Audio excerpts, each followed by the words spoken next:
अब हम आते हैं बाकी की कहानी के ऊपर, असल कहानियाँ रिवीजन की।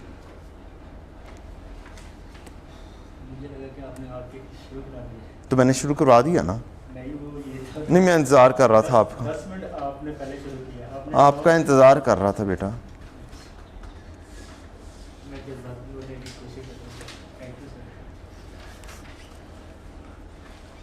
चलें जी, आए जी।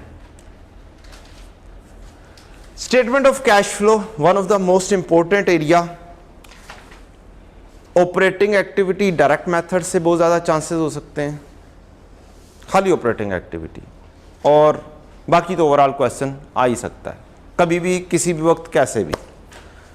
फॉर्मेट डायरेक्ट मेथड का नहीं, इनडायरेक्ट मेथड का। डेप प्रॉफिट बिफोर टैक्स से शुरू होगा, परेशानी नहीं लेनी अगर क्वेश्चन में नजर ना आए तो। कहां से मिलेगा? रिटेन्ड अर्निंग के टी अकाउंट से मिलेगा। आपका प्रॉफिट आफ्टर टैक्स आएगा, उसमें आप टैक्स एक्सपेंस को क्या कर देंगे? ऐड कर देंगे, तो पीबीटी आपके पास हाजिर खिदमत हो जाएगा। लेकिन जल्दी नहीं मचानी, इसको फॉर्मेट में लिख के आगे पहुंच जाना। सारा क्वेश्चन सॉल्व करेंगे, एंड पे पता चलेगा कि रिटेन्ड अर्निंग के लेजर में से जब सारी एंट्रीज पूरी हो गई हैं तब कहीं पे जाके निकल रहा होगा। एडजस्टमेंट फॉर डेप्रीसिएशन है, इंपेयरमेंट है, अमोर्टाइजेशन है। जितने एक्सपेंसेस हैं नॉन कैश वो रिवर्स हो जाएंगे, जितने इनकम हैं वो रिवर्स हो जाएंगी, वो लेस हो जाएंगी। गेन चाहे इन्वेस्टमेंट से रिलेटेड हो, चाहे वो फिक्स एसेट की सोल से रिलेटेड हो। आपकी fair value loss of investment property add हो जाएगी, फेयर वैल्यू गेन क्या हो जाएगा? लेस हो जाएगा। कोई आपकी डेफर्ड इनकम आती है, कौन से वाली? डेफर्ड लायबिलिटी डेबिट और grant income credit. Grant income आपकी आ जाती है, उसको भी उठा के करेंगे यहां से get out. Non cash item entry बता दिया मैंने, deferred liability, deferred grant debit और ग्रांट इनकम क्रेडिट। ये वाली एंट्री जो होगी ये उठा के कहां पे ले आएंगे? यहां पे आएगी। इंटरेस्ट इनकम कोई आ रही है, कोई डिविडेंड इनकम आ रही है, ये भी रिवर्स हो जाएंगी। Bad debt expense, bad and doubtful debt expense, provision for doubtful debt से ये दोनों भी रिवर्स हो जाएंगे। एक ज़माना था जब हम एक आसानी की तरफ जाते होते थे, हम कहते थे बैड एंड डाउटफुल डेट की एडजस्टमेंट को क्या कर दो? साइडलाइन कर दो, भूल जाओ। मुझे नहीं पता अब भी ऐसा हो रहा है या नहीं हो रहा। ठीक, एग्जामिनर ने जो बुक दी है उसके अंदर एक बड़ा प्यारा सा काम किया। उसने कहा बैड एंड डाउटफुल डेट को डील करने के दो मेथड हैं, एक इग्नोर कर दो और एक लेकर चलो। और अगर इंफॉर्मेशन मौजूद है क्वेश्चन में तो फिर लेकर चलोगे। ये उसने स्पेसिफिकली कहा स्टडी टेक्स्ट में। मतलब क्या हुआ? मतलब ये हुआ कि डील करना है, डील करना है। कैसे करना है थोड़ी देर में डिस्कस करते हैं, कैसे करना है। याद से सबसे पहले इसकी डिस्कशन होनी है, पहले जस्ट फॉर्मेट में डिस्कस कर दूं। Adjustment for working capital changes जो होती हैं उसके अंदर आपके दो चीज़ें आती हैं, एक करंट एसेट्स की डिस्कशन होती है, करंट लायबिलिटीज़ की डिस्कशन होती है। करंट एसेट और करंट लायबिलिटीज़ के अंदर भी कुछ चीज़ें हम साइडलाइन कर देते हैं, जैसे इंटरेस्ट एक्सपेंस, इंटरेस्ट और क्या नाम है, कोई इंटरेस्ट इनकम वगैरह होती है, इन चीज़ों को क्या कर देते हैं? निकाल देते हैं। मींस एक्रूड इंटरेस्ट को सेपरेट कर देते हैं, टैक्स पेबल को सेपरेट कर देते हैं। होती करंट लायबिलिटीज़ में से ही है, करंट लायबिलिटी में होती है ना इंटरेस्ट पेबल और टैक्स पेबल, इसको अलग से डील किया जाता है, यहाँ पर डील नहीं करते।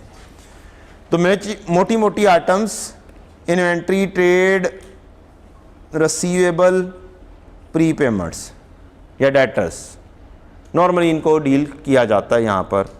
कोई और शॉर्ट क्या नाम है, इन्वेंट्री से रिलेटेड सप्लाईज वगैरह आ जाएं वो भी यहीं पे डील हो जाएंगी। एक्रूड एक्सपेंसेस और आपके ट्रेड पेबल्स वगैरह, ये लायबिलिटीज ये भी यहाँ पे डील हो जाएंगी। अब करना क्या है, शॉर्टेस्ट मेथड ये है कि आप करंट एसेट्स के लिए ओपनिंग माइनस क्लोजिंग कर दें और करंट लायबिलिटीज के लिए क्लोजिंग माइनस ओपनिंग कर दें। याद कैसे रखना है, याद डेटर और क्रेडिटर से रखना है, डेटर क्रेडिटर। डेटर का डी बंद है, ओपनिंग का ओ बंद है, और क्लोजिंग का सी शुरू होता है और क्रेडिटर का सी से शुरू होता है काम। मैं तो स्टूडेंट्स को ऐसे याद करवा देता हूँ, लॉजिक ज़रूर पहले समझा देता हूँ कि किस लॉजिक के तहत ये सारा काम हो रहा है। लॉजिक इस वक्त टाइम नहीं है डिस्कस करने का, वो फिर कभी सही, ज़रूरत नहीं पड़ेगी इंशाल्लाह, ज़रूरत नहीं पड़ेगी इंशाल्लाह। ठीक है जी, तो बस ये एक शॉर्टकट है। इनको सेग्रीगेट करना ज़रूरी है, जैसे डिक्रीज इन करंट एसेट्स लिख के बाद? नहीं, कोई ज़रूरी नहीं है। आप बेहतरीन तरीका ये है कि आप ये लिखें और आगे बुलेट्स दें।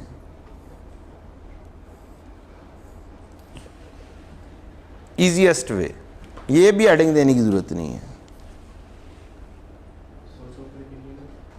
जी। प्रॉफिट आफ्टर टैक्स लिखी और उसमें एडजस्टमेंट लिखे तो यार, प्रॉफिट आफ्टर टैक्स नहीं, पीबीटी। प्रॉफिट बिफोर टैक्स लिखी, उसमें एडजस्टमेंट करते हैं, जहाँ पर ये आ जाए इसको एडजस्टिंग वर्किंग कैपिटल भी आपने कह रहे, इसी तरह लिखते जाए विदाउट एनी सेग्रीगेशन, सिर्फ एंड में जाके इंटरेस्ट पेड और टैक्स पेड के अमाउंट। पेपर मुकम्मल करना है, क्या करना है, पेपर मुकम्मल करना है।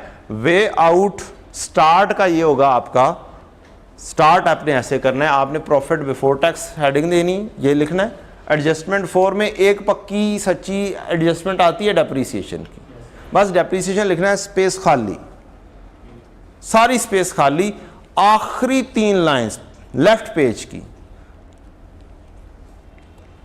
कैश जनरेटेड फ्रॉम ऑपरेशंस लिखना है आखिरी लाइन में, आखिरी 3 लाइंस में। एक पक्की सच्ची एडजस्टमेंट अक्सर होती है ये 2 या 2 लाइंस खाली छोड़ दें, बस ये, इससे ऊपर 2 लाइंस खाली होनी चाहिए। उसके बाद सारा पेज खाली, जो सी चीज़ आती जाएगी वो लिखते जाएंगे। एडजस्टमेंट 4 के लिए कोई 7-8 लाइंस यहाँ पर खाली चाहिए आपको। 7-8 लाइंस के बाद आप बेशक हेडिंग दे दें वर्किंग कैपिटल चेंजेस, उसके बाद लिख दें इंक्रीज ब्रैकेट में डिक्रीज प्लस में इन करंट एसेट, 3-4 लाइंस खाली छोड़ें, फिर ये वाली चीज़ लिख दें। अब जो सी चीज़ ट्रायल बैलेंस में से आती जाए क्या करते जाओ, पुट इन करते जाओ, ट्रायल बैलेंस में से देखते जाओ। ओपनिंग आना है, क्लोजिंग आना है, उसकी बात तो मैं बाद में करूँगा। पेपर का अंदाज क्या होगा, सॉल्व करने का अंदाज क्या होगा, अभी तो मैं जस्ट फॉर्मेट के अंदर कौन कौन सी चीज़ आ जाती है वो डिस्कस कर रहा था। पेपर का वाला अंदाज अभी डिस्कस होता है, पूरा क्वेश्चन सॉल्व करवाऊंगा यहाँ पे। ठीक है, जिस जिस तरतीब से जैसे जैसे काम होना है वो सारी चीज़ें डिस्कस करूंगा, एक एक चीज़ होगी, पूरा एक क्वेश्चन होगा इंशाल्लाह, एक डायरेक्ट मेथड से एक इनडायरेक्ट मेथड से, दोनों चीज़ें होंगी इंशाल्लाह।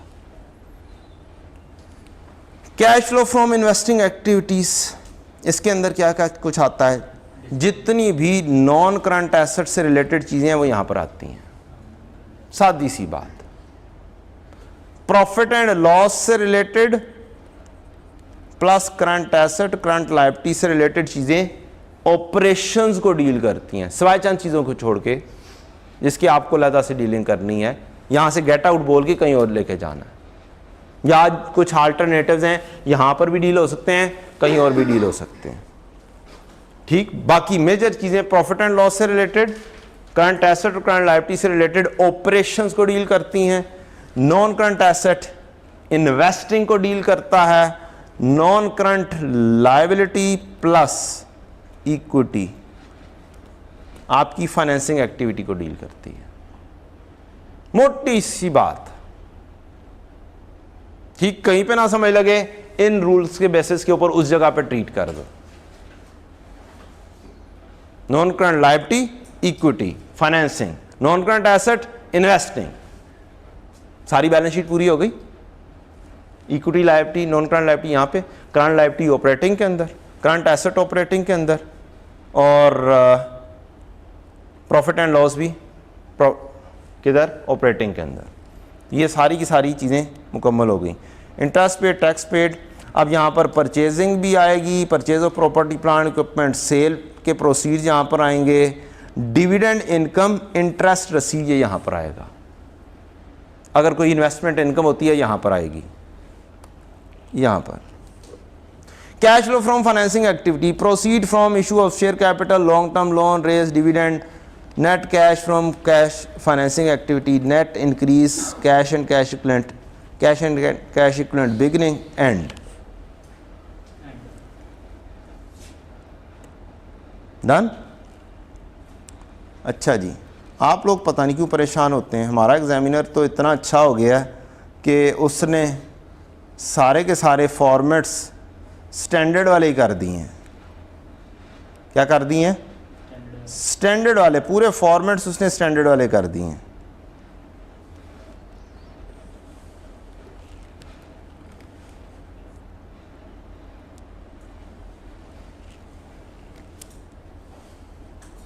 आइए 7 के बी पार्ट में जाएं। बी पार्ट में आप जाएंगे तो आपको एक मेथड नज़र आएगा। कौन सा? Direct method.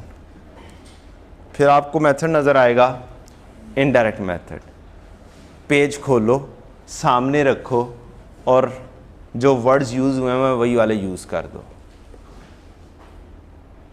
इनके ऊपर टिक लगा लो कि ये पहली 4 चीज़ें मैंने ये लिखनी हैं। स्टैंडर्ड वाली कौन सी बुक के अंदर हैं? B part. एग्जाम्पल्स जितनी हैं बी पार्ट में।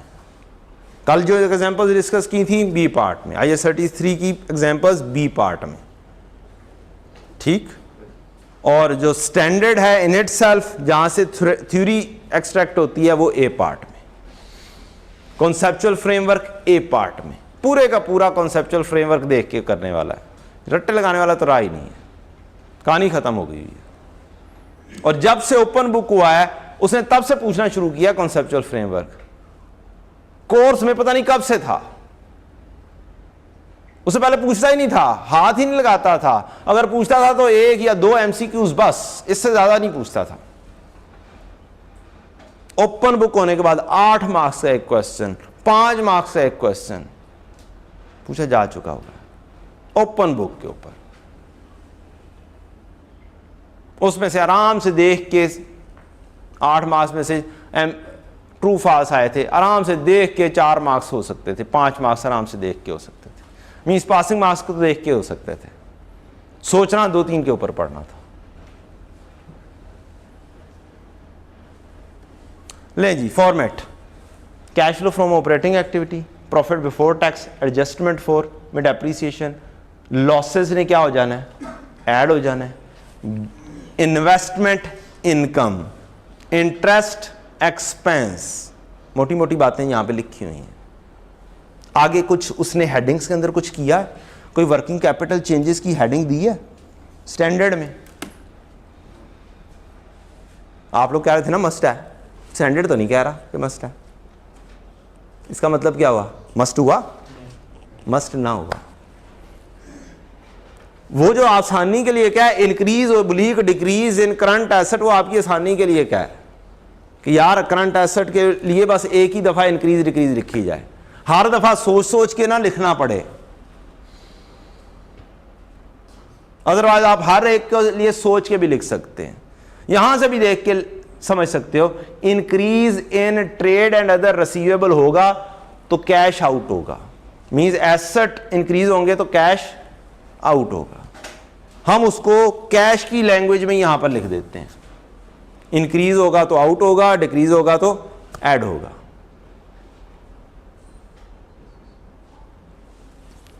डिक्रीज इन इन्वेंट्री होगी तो कैश बढ़ेगा, डिक्रीज इन पेबल होगा तो कैश कम होगा, सामने मौजूद है। आगे एक मोटी सी हेडिंग ये दी हुई है, कैश जनरेटेड फ्रॉम ऑपरेशन, लिखना जरूरी है। Interest paid, income tax paid, net cash from operating activities, बिल्कुल सादी सी बात, कोई टेंशन वाली बात तो है ही नहीं। आगे चलें,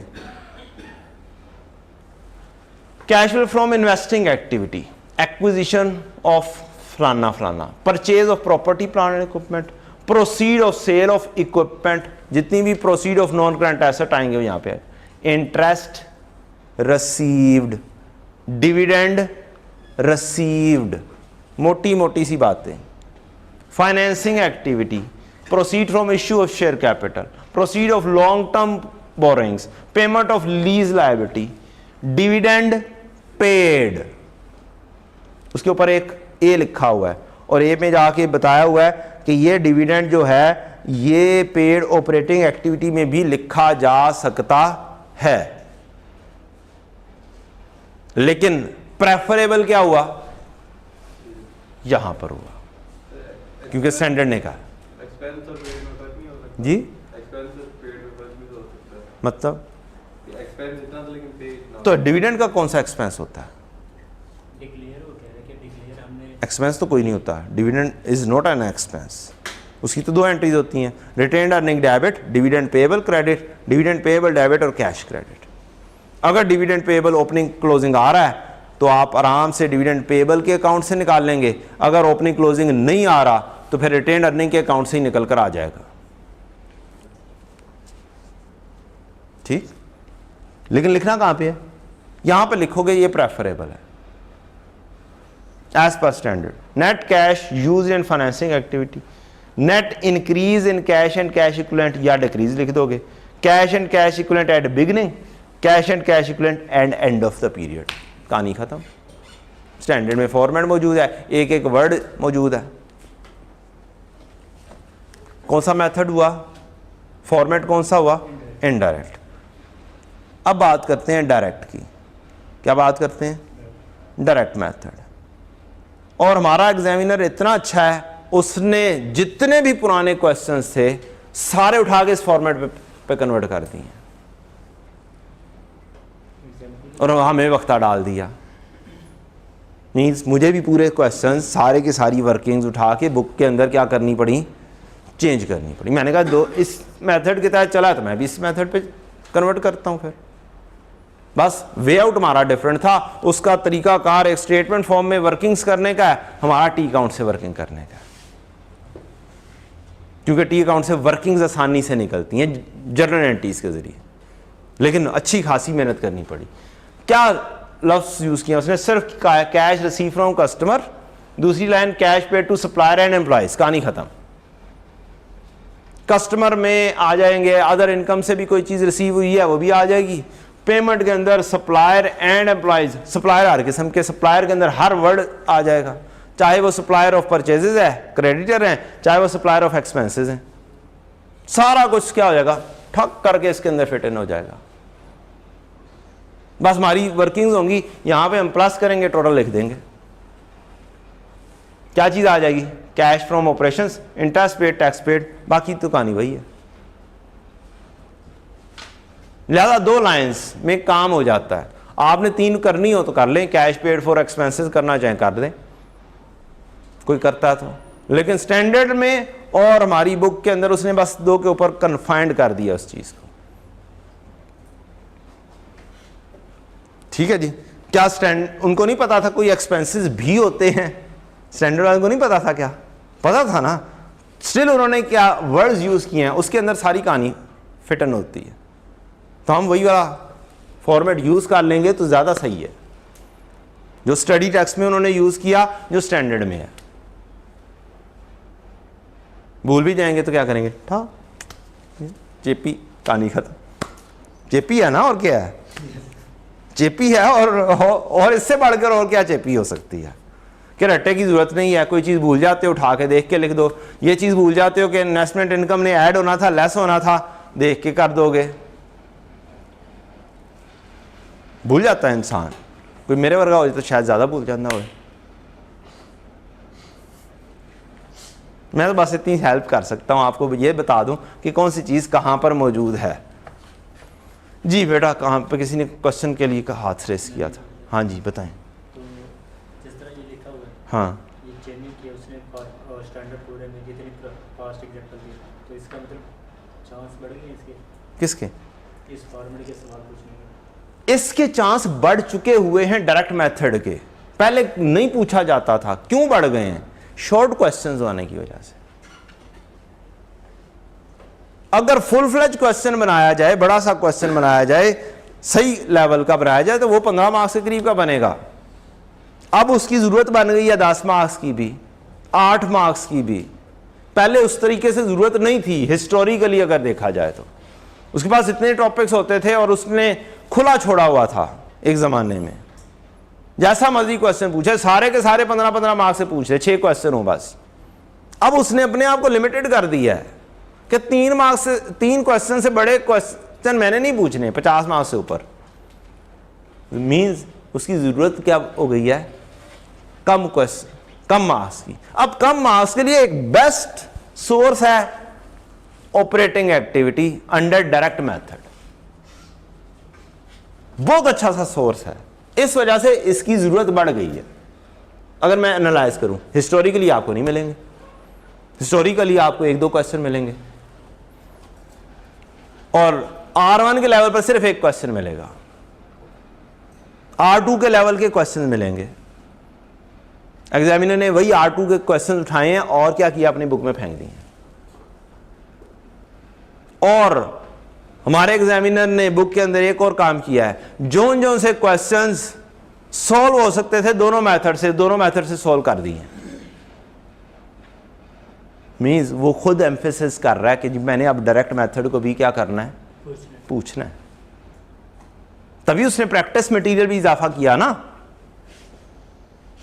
कोर्स में पहले भी था, अब भी है। जितने उसने नहीं भी पूछे हुए थे मैंने वो भी उठा के डाल दिए, कंसिडरिंग कि भाई अब क्या हो रही है, चेंजेस आ रही हैं। पहले डायरेक्ट मेथड की जरूरत नहीं थी ऐसा सच। इंडस्ट्री में नहीं पूछा जाता, इंडस्ट्री में इनडायरेक्ट ही चलता है,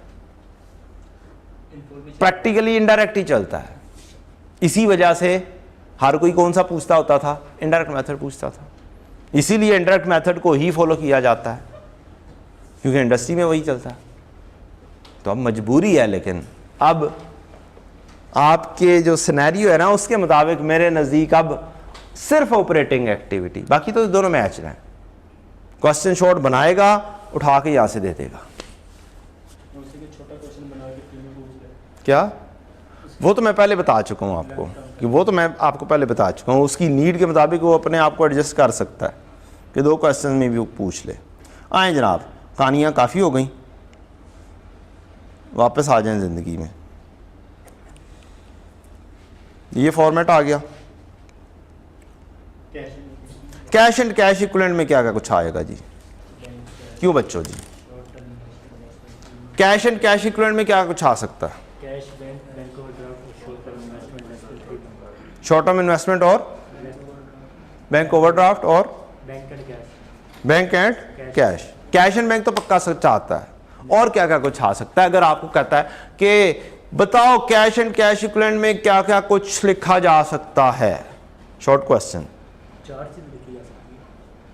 आप बस ऐसे लिखेंगे ये 4 चीजें लिखी जा सकती हैं, मैं लिखूंगा। हैं?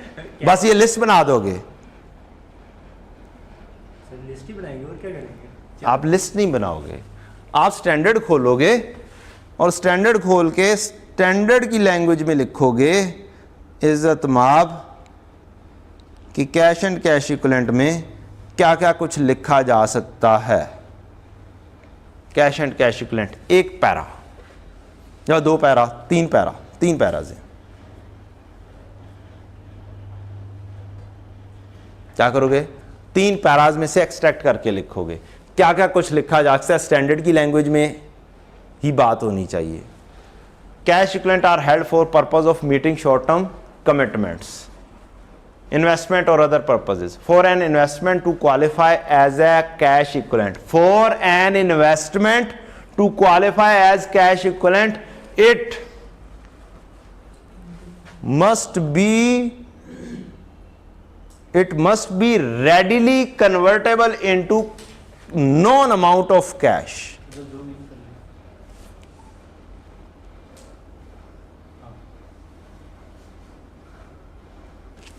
पढ़ा जा रहा है जी? कैमरा मैन पढ़ा जा रहा? नहीं पढ़ा जा रहा तो खैर है, फिर मैं बोल तो रहा हूं ना, आवाज तो जा रही है। पैरा 7 पढ़ रहा हूं मैं, ज़्यादा ही शॉर्ट हो गया यार, कोई बात नहीं है, मैं 2 हिस्सों में करके बोल दूंगा। It must be readily convertible into cash and be subject to an insignificant risk of variation, insignificant risk of change in value.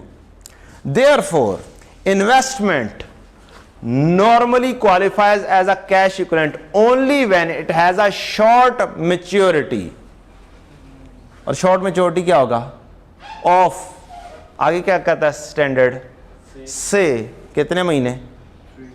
3 months or less from the date of standard ने खुद क्या क्या दिया? ऐसी शॉर्ट टर्म इन्वेस्टमेंट जिसकी maturity क्या होगी? 3 महीने या उससे कम की होगी, वो सिर्फ कैश एंड कैश इक्विवेलेंट में आएगी। बाकी इन्वेस्टिंग एक्टिविटी में रहेंगी। ठीक है, तो ये आपके नॉलेज में थोड़ा सा क्या हो गया? इजाफा एज पर स्टैंडर्ड हो गया कि भाई 3 महीने वाली लेनी है। Equity investment are excluded from cash and cash equivalent. हमने अगर शेयर्स में इन्वेस्टमेंट की हुई है ना, शेयर वाली इन्वेस्टमेंट हमेशा शॉर्ट टर्म इन्वेस्टमेंट कंसिडर होती है, वो शामिल नहीं होगी, वो शामिल नहीं होगी। Unless they are in substance cash equivalents. For example, in the case of preferred shared acquired of short period of their maturity and with a specified redemption date. आपने कोई प्रेफरेंस शेयर्स खरीदे हुए हैं, रिडीमेबल खरीदे हुए हैं और उनकी मेच्योरिटी शॉर्ट है से 3 महीने वाली, तो तब वो क्या हो जाएगा? Qualify for cash and cash equivalent हो जाएगा। कौन सा? Redeemable preference share with short maturity. आपने इन्वेस्ट की हुई है, इशू नहीं किए हुए, ये चीज आ जाएगी। अब ये वाली चीजें हैं जो स्टैंडर्ड में मौजूद हैं, लिखी हुई हैं, एग्जामिनर ने क्या करनी है? आहिस्ता आहिस्ता फेंकनी है। किसी ना किसी क्वेश्चन में ऐसे उठाएगा और उठा के इसकी कहानी लिख देगा और नीचे इंफॉर्मेशन में ये बता देगा कि इसकी मेच्योरिटी शॉर्ट है, रिडीमेबल प्रेफरेंस शेयर्स में मैंने इन्वेस्ट किया हुआ है। फिर वो कहाँ पे ले जाएंगे? कैश इक्विवेलेंट में ले जाएंगे। नहीं तो, और अगर ये लिख दे 6 महीने के बाद की मेच्योरिटी है तो इन्वेस्टिंग एक्टिविटी में जाएगा। अगर कहेगा कि इशू ही हुए हैं और सिर्फ 2 महीने की मेच्योरिटी के हैं, तो क्या हम दिसंबर में खरीद सकते हैं ना? शॉर्ट मेच्योरिटी का मतलब क्या है? शॉर्ट मेच्योरिटी का मतलब ये नहीं है कि जनाब 2 साल पहले खरीदे थे, अब 1 महीने बाद मेच्योर होने वाले हैं। शॉर्ट मेच्योरिटी का मतलब है इशू ही बस 2-3 महीने के लिए हुआ है, उसका टाइम फ्रेम ही 2-3 महीने है। यह है उस शॉर्ट मेच्योरिटी का मतलब। आगे चलें। Bank borrowings are generally considered as financing activity. However, in some countries, overdraft which are repayable on demand form an integral part of entity's cash management.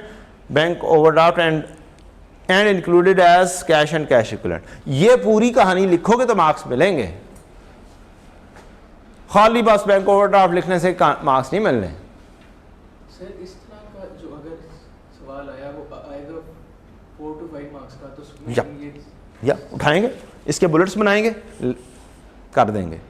Examiner को यह भी नहीं अंदाजा होने देना कि आपने देख के लिखा है और क्या दिखना भी देख के है।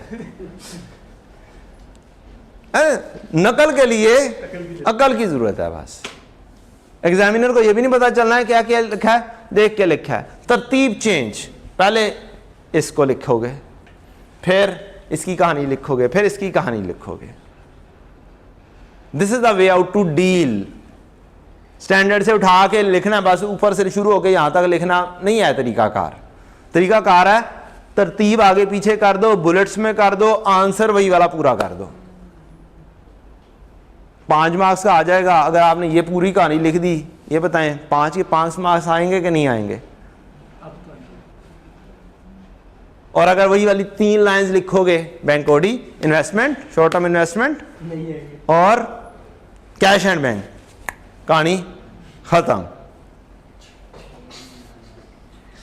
मार्क्स आएंगे 5 में से 1 से 1.5 मार्क्स आएगा, बिल्कुल आएगा।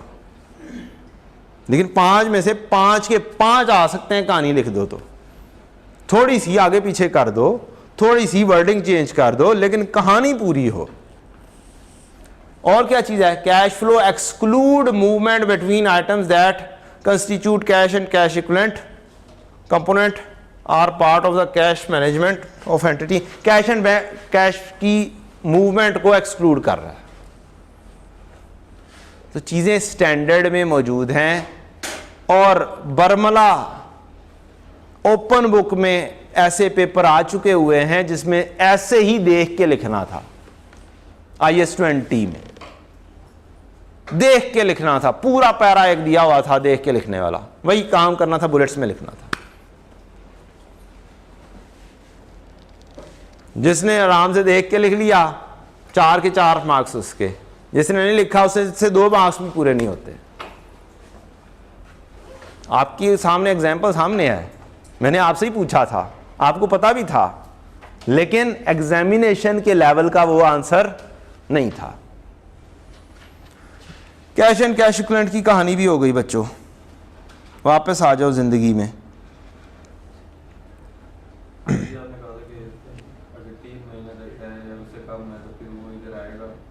जब मैंने नहीं कहा था, स्टैंडर्ड ने कहा था, मैं तो नहीं कह रहा था। हाँ, मैं अपने पास से तो कह ही नहीं रहा। नहीं आएगा। हाँ जी, इन्वेस्टिंग में इन्वेस्टमेंट के बेसिस के ऊपर, चाहे शॉर्ट टर्म इन्वेस्टमेंट है, लेकिन इन्वेस्टमेंट की बेसिस पर इन्वेस्टिंग एक्टिविटी में फाल करेगा। मैंने तो मोटी मोटी कैटेगरी बताई थी कि भाईजान नॉन करंट एसेट की डीलिंग कहां पे होती है, वहां पे होती है। और करंट एसेट्स या करंट लायबिलिटीज में भी कुछ एक्सेप्शंस का भी लफ्ज बोला था, तो गलत हो जाएगा, गलत हो जाएगा। इन्वेस्टिंग है ही नहीं, वो ऑपरेटिंग है ही नहीं, है ही इन्वेस्टिंग, चाहे शॉर्ट टर्म इन्वेस्टमेंट। पीएन को बुलाना जी बेटा। रिडेम्पशन, रिडीमेबल प्रेफरेंस शेयर्स आप इशू कर सकते हो, आप इशू कर सकते हो। और आप नहीं, कंपनी इशू कर सकती है, कंपनी इशू कर सकती है। कंपनी ए ने रिडीमेबल प्रेफरेंस शेयर्स इशू किए, कंपनी बी खरीद सकती है। अब कंपनी बी की कैश फ्लो बना रहे होगे तो उसने क्या किया होगा? इन्वेस्टमेंट की होगी। क्या किया होगा? इन्वेस्टमेंट की होगी। किस में? उस कंपनी ए के रिडीमेबल प्रेफरेंस शेयर्स में। अब खरीदे हुए हैं शेयर्स, उसकी मैच्योरिटी है 3 महीने। क्या है? 3 महीने रखा ही 3 महीने के हैं, वो रिडीमेबल प्रेफरेंस शेयर हैं ही 3-3 महीने के। तो ये कहां पर फाल कर जाएंगी? कैश एंड कैश इक्विवेलेंट में। ठीक, दिखने में कहां पे आ रहा होगा कि आपने इन्वेस्टमेंट की हुई है, शॉर्ट टर्म इन्वेस्टमेंट में नजर आ रहा होगा। शॉर्ट टर्म इन्वेस्टमेंट में लिखा होगा और नीचे एडजस्टमेंट में बताया होगा कि ये रिडीमेबल प्रेफरेंस शेयर्स हैं। ये क्या है? रिडीमेबल प्रेफरेंस शेयर है of short maturity of 3 months, of 2 months. अब एक बंदा होगा उसे इन्वेस्टिंग एक्टिविटी में डील करेगा, दूसरा बंदा होगा उसे कैश एंड कैश इक्विवेलेंट में डील करेगा, और एक बंदा होगा लिख देगा जहां पे भी डील किया और उसका अल्टरनेटिव ट्रीटमेंट भी लिख देगा कैसे इन्वेस्टिंग एक्टिविटी में डील किया जा सकता है, ऐसे कैश एंड कैश इक्विवेलेंट में भी लिखा जा सकता है।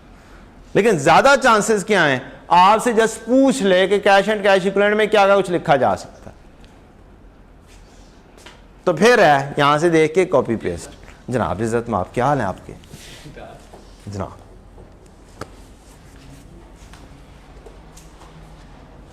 पास में लग गई है जी, है छोटी छोटी सी बातें, आगे बढ़े।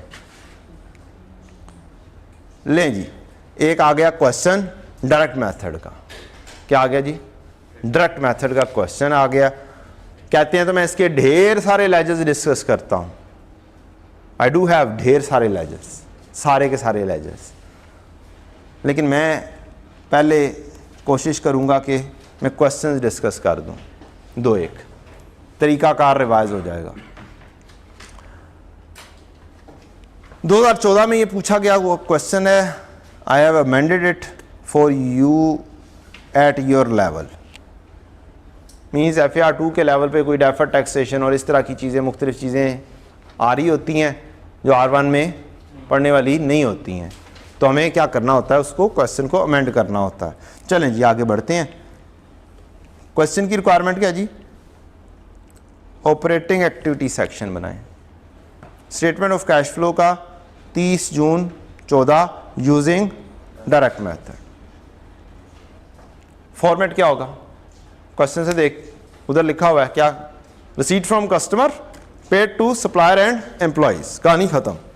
Cash generated from operation, interest paid, tax paid, operating activity खत्म। अब सारा का सारा काम किस में होना है? वर्किंग्स में।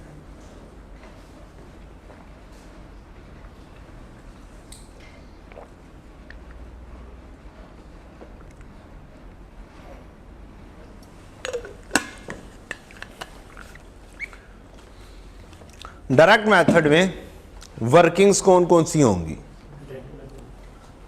डायरेक्ट मेथड में वर्किंग्स कौन कौन सी होंगी?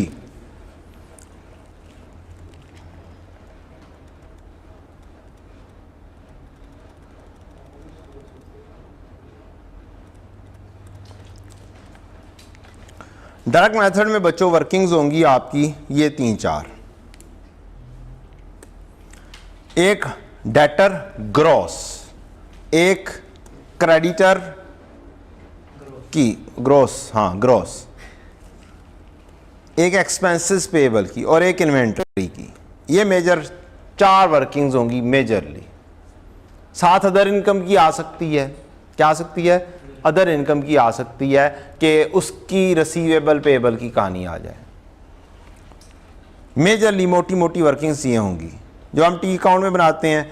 हमारा एग्जामिनर स्टेटमेंट फॉर्म में बनाता है, ये उसकी वर्किंग है लंबी चौड़ी, हमारी है टी अकाउंट के अंदर वर्किंग्स। मेरा ख्याल आप सब भी टी अकाउंट से ही करते हैं, ऐसे ही है ना? क्योंकि सारे पढ़ाने वाले टी अकाउंट से ही पढ़ाते हैं। मेरा नहीं ख्याल कि कोई स्टेटमेंट फॉर्म से पढ़ा रहा होगा, समझाओ मैंने लिख दी हुई है। अच्छा जी, आपने एक काम करना है, कैश एंड क्रेडिट दोनों से इकट्ठी लेनी है एक चीज़। नॉन कैश एडजस्टमेंट्स यहाँ पर एक डिस्काउंट अलाउड की आ जाती है, एक बैड डेट रिटर्न ऑफ आ जाती है। क्रेडिटर के अकाउंट के अंदर सिर्फ क्रेडिटर हो जाएंगे, परचेजेस आपने कैश और क्रेडिट दोनों ले ली हैं। एक डिस्काउंट रिसीव्ड होता है जो नॉन कैश हो जाती है एंट्री, बस जी। क्रेडिट पे सेल हुई तो कैश इन्वॉल्व नहीं हो रहा, तो डेटर में सीडी में आ रहा है ना रिसीवेबल। असल में हमें चाहिए क्या? Receipt from customers. मैं कैश सेल्स को अलहदा से करूं, क्रेडिट को अलहदा से करूं और एक वक्ते में पढ़ूं। क्या कैश डेबिट इस साइड पे हो रहा है, कैश क्रेडिट भी इस साइड पे हो रहा है? वो कैश वो कस्टमर से सारा कैश इकट्ठा आ जाए, इस वजह से फुल सेल्स ले लेंगे। ठीक, वक्ते में नहीं पढ़ेंगे कि कैश क्रेडिट सेल्स को अलहदा करें और कैश सेल्स को अलहदा करें और अलहदा से लेकर जाएं टॉप पर। सारी सेल्स को उठाओ, सारे का सारा कैश इधर आ जाएगा, चाहे वो डेटर से आया हुआ है चाहे वो आपका कैश की सेल्स का है, इकट्ठा ही डील हो जाएगा। नॉन कैश एडजस्टमेंट जो मेजरली डील होंगी वो कहाँ पे होंगी? एक्सपेंसेस में होंगी। एक्सपेंसेस में बीडी आ जाएगा accrued payable, prepaid office supplies वगैरह आ जाएंगी बीडी में, इसी तरह से सीडी में आ जाएंगी। असल कहानी आएगी आपकी यहां पर एक्सपेंसेस के अंदर। एक्सपेंसेस वो वाले लेने हैं जो पे हो सके, एक्सपेंस डेबिट कैश क्रेडिट जिसकी एंट्री हो सके, एक्सपेंस डेबिट पेएबल क्रेडिट जिसकी एंट्री हो सके और जिसने बाद में पे होना हो। क्या बैड डेट की एंट्री ऐसी होती है? बैड डेट डेबिट और पे कैश क्रेडिट। कभी डेप्रीसिएशन डेबिट कैश क्रेडिट सुनी हो, कभी इंपेयरमेंट लॉस कैश क्रेडिट सुना हो। तो ये सारी की सारी डिस्काउंट लाउड डेबिट और कैश क्रेडिट नहीं सुना ना? तो वो वाली चीजें क्या कर देनी है? वही सारी चीजें कह सकते हो जो एडजस्टमेंट 4 में डील करते हो, नॉन कैश सेपरेट करते हो, वही सारी चीजें क्या हो जाएंगी? यहां पर आउट भी करनी होंगी एक्सपेंसेस की वर्किंग के अंदर। मोटी मोटी सी मैंने लिखी हुई हैं कि आप admin expenses, selling expenses, distribution expenses जो दिए हैं वो ऐड करेंगे, अदर एक्सपेंसेस ऐड करेंगे, इसमें से डेप्रीसिएशन को गेट आउट करेंगे, इंपेयरमेंट लॉस को गेट आउट कर देंगे, बैड डेट को गेट आउट कर देंगे, लॉस ऑन डिस्पोजल को, fair value loss on investment property को, डिस्काउंट लाउड को, इनको क्या कर देंगे? सेपरेट कर देंगे। डिस्काउंट लाउड तो खैर अब सेल्स के अंदर नेट ऑफ हो जाता तो शायद नहीं आ रहा होगा। सेल्स कौन सी लेनी है? कैश क्रेडिट दोनों लेनी है, ये भी कर सकते हैं और लेस डिस्काउंट लाउड भी कर सकते हैं, यहीं पे लेस कर दें, दैट इज आल्सो पॉसिबल। फिर यहाँ पे नहीं आएगा अगर वहीं पे लेस हो जाएगा तो ठीक। तो डिस्काउंट लाउड नीचे नहीं आएगा क्योंकि वो एक्सपेंसेस में फाल ही नहीं कर रहा होगा। पुराने ज़माने में एक्सपेंसेस में फाल करता था, वो एक्सपेंसेस में फाल नहीं करेगा, वो सेल्स में ही एडजस्ट होगा। Sales less sales return less discount allowed. ले जी, ये होगी डायरेक्ट मेथड के साथ वर्किंग्स जो होनी है।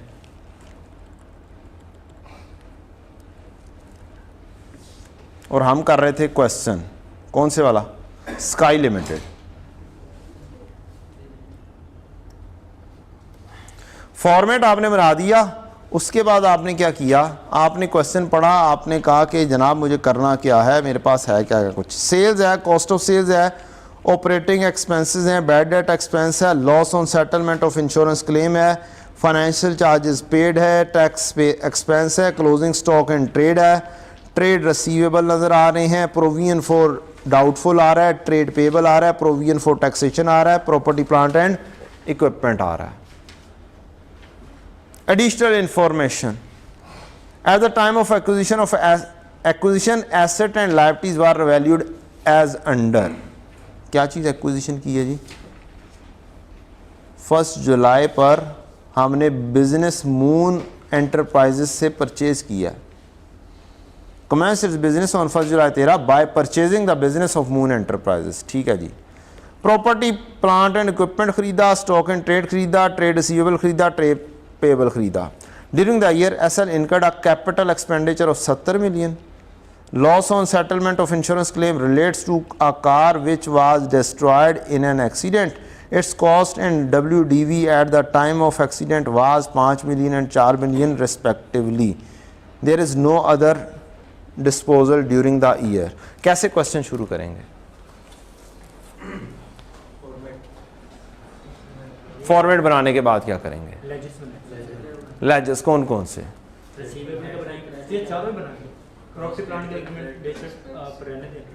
नहीं, प्रॉपर्टी प्लांट इक्विपमेंट का रहने नहीं दे सकते। रीजन, वो उसमें आएगा। डेप्रीसिएशन कहां से मिलेगी आपको? पीपीई के से। नॉन कैश आइटम्स बहुत सारी आपको कहां से मिल रही होंगी? पीपी से। वो तो मैंने डायरेक्ट मेथड से जो डिस्कस की थी वो तो मोटी मोटी चीजें थी ना। बाकी नॉन कैश निकालनी कहां से है?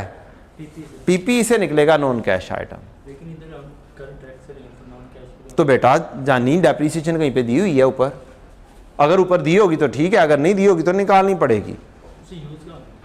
नॉन कैश अभी मैंने डिस्कस किया, क्या depreciation debit cash credit entry पास कर सकते हो? पीपी में तो पास कर लेंगे।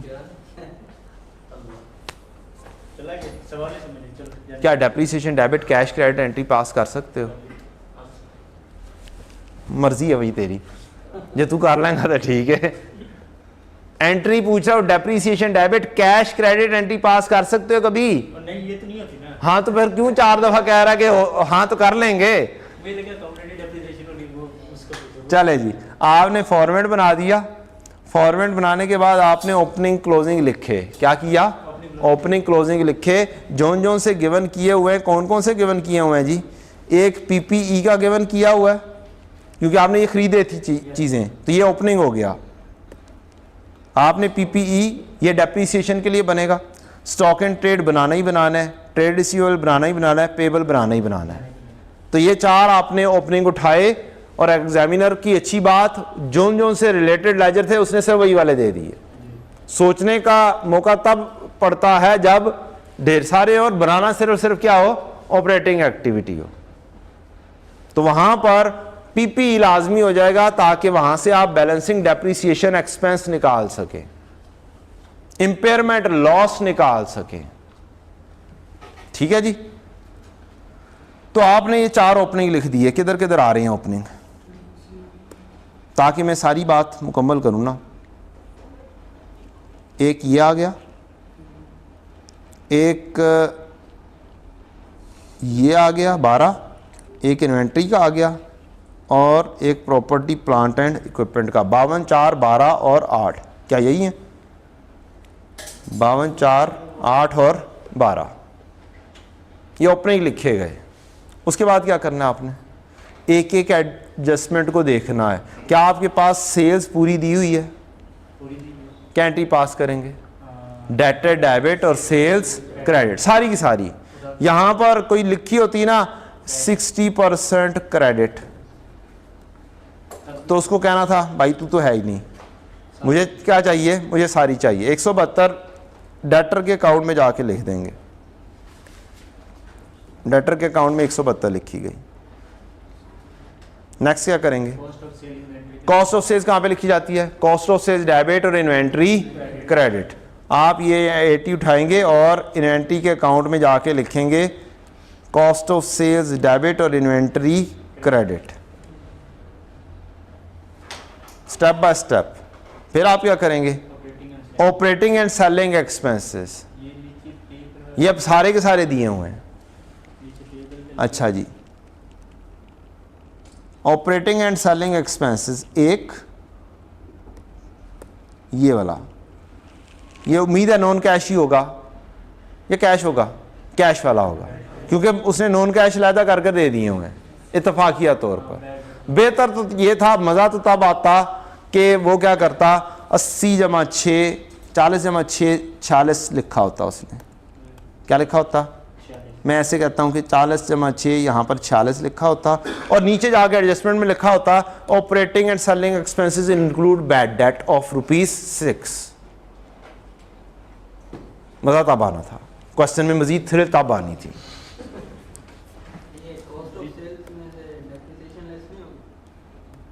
पुत्र जी जी आ गई थले तो कर देंगे, ना आई तो मौजा मारांगे। ठीक है।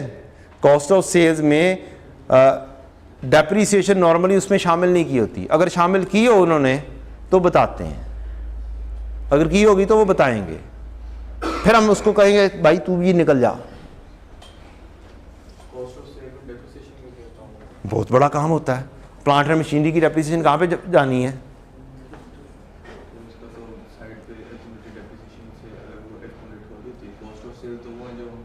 नहीं, असल में ना कॉस्ट ऑफ सेल्स मुख्तलिफ किस्म की होती है बेटा। कॉस्ट ऑफ सेल्स के अंदर 4-5 चीज़ें आती हैं, मटेरियल, लेबर और ओवरहेड्स। अगर आप मैन्युफैक्चर कर रहे हो, ठीक, तो ओवरहेड्स के अंदर एक चीज़ डेप्रीसिएशन भी होती है, खर्चे। ठीक, एक चीज़ बनाने के लिए बहुत सारी चीज़ें चाहिए ना। अगर आप जस्ट खरीद रहे हैं और बेच रहे हैं फिर कुछ भी नहीं आएगा, फिर वही परचेजेज ही आ रही होंगी उसके अंदर, ओपनिंग स्टॉक, परचेजेज और क्लोजिंग स्टॉक। लेकिन जब आप मैन्युफैक्चर कर रहे होंगे तो उसके अंदर क्या क्या कुछ आएगा? मटेरियल भी आएगा, लेबर भी आएगा, उसके अंदर ओवरहेड्स भी आएंगे। और ओवरहेड्स में एक खर्चा कौन सा आपका? डेप्रीसिएशन का। ठीक, तो वो डेप्रीसिएशन का खर्चा अगर प्लांट एंड मशीनरी की डेप्रीसिएशन है तो वो कॉस्ट ऑफ सेल्स में फॉल कर रही होगी। अगर फॉल कर रही होगी तो आप उसे गेट आउट बोल देंगे, वहां से निकाल देंगे। ठीक, फिर मैं क्या करूंगा, मैंने गलती कर दी, जैसे भाई ने कहा कॉस्ट ऑफ सेल्स में 80 में कोई डेप्रीसिएशन नहीं होगी। अगर नीचे जाके मुझे इंफॉर्मेशन मिली कि यार डेप्रीसिएशन कॉस्ट ऑफ सेल्स में डेप्रीसिएशन 5 की शामिल है और मैं तो 80 लिख चुका हुआ हूं, फिर ठीक कैसे करूंगा वो मैं बता देता हूं आपको। मैं जाऊंगा, इन्वेंट्री में गलत इंफॉर्मेशन लिखी गई है ना, इन्वेंट्री में नहीं जानी चाहिए, इन्वेंट्री में नॉन कैश होनी चाहिए। यहाँ पर जो मैंने बाय किया उससे रिलेटेड, तो मैं यहाँ पर जाऊँगा, जाके यहाँ पर 5 माइनस कर दूँगा, बस दैट्स ऑल द गेम। इतना सा काम करना है, कटिंग भी नहीं करनी, कटिंग भी नहीं करनी, 5 माइनस कर देना है, नॉन कैश निकाल देना है बस।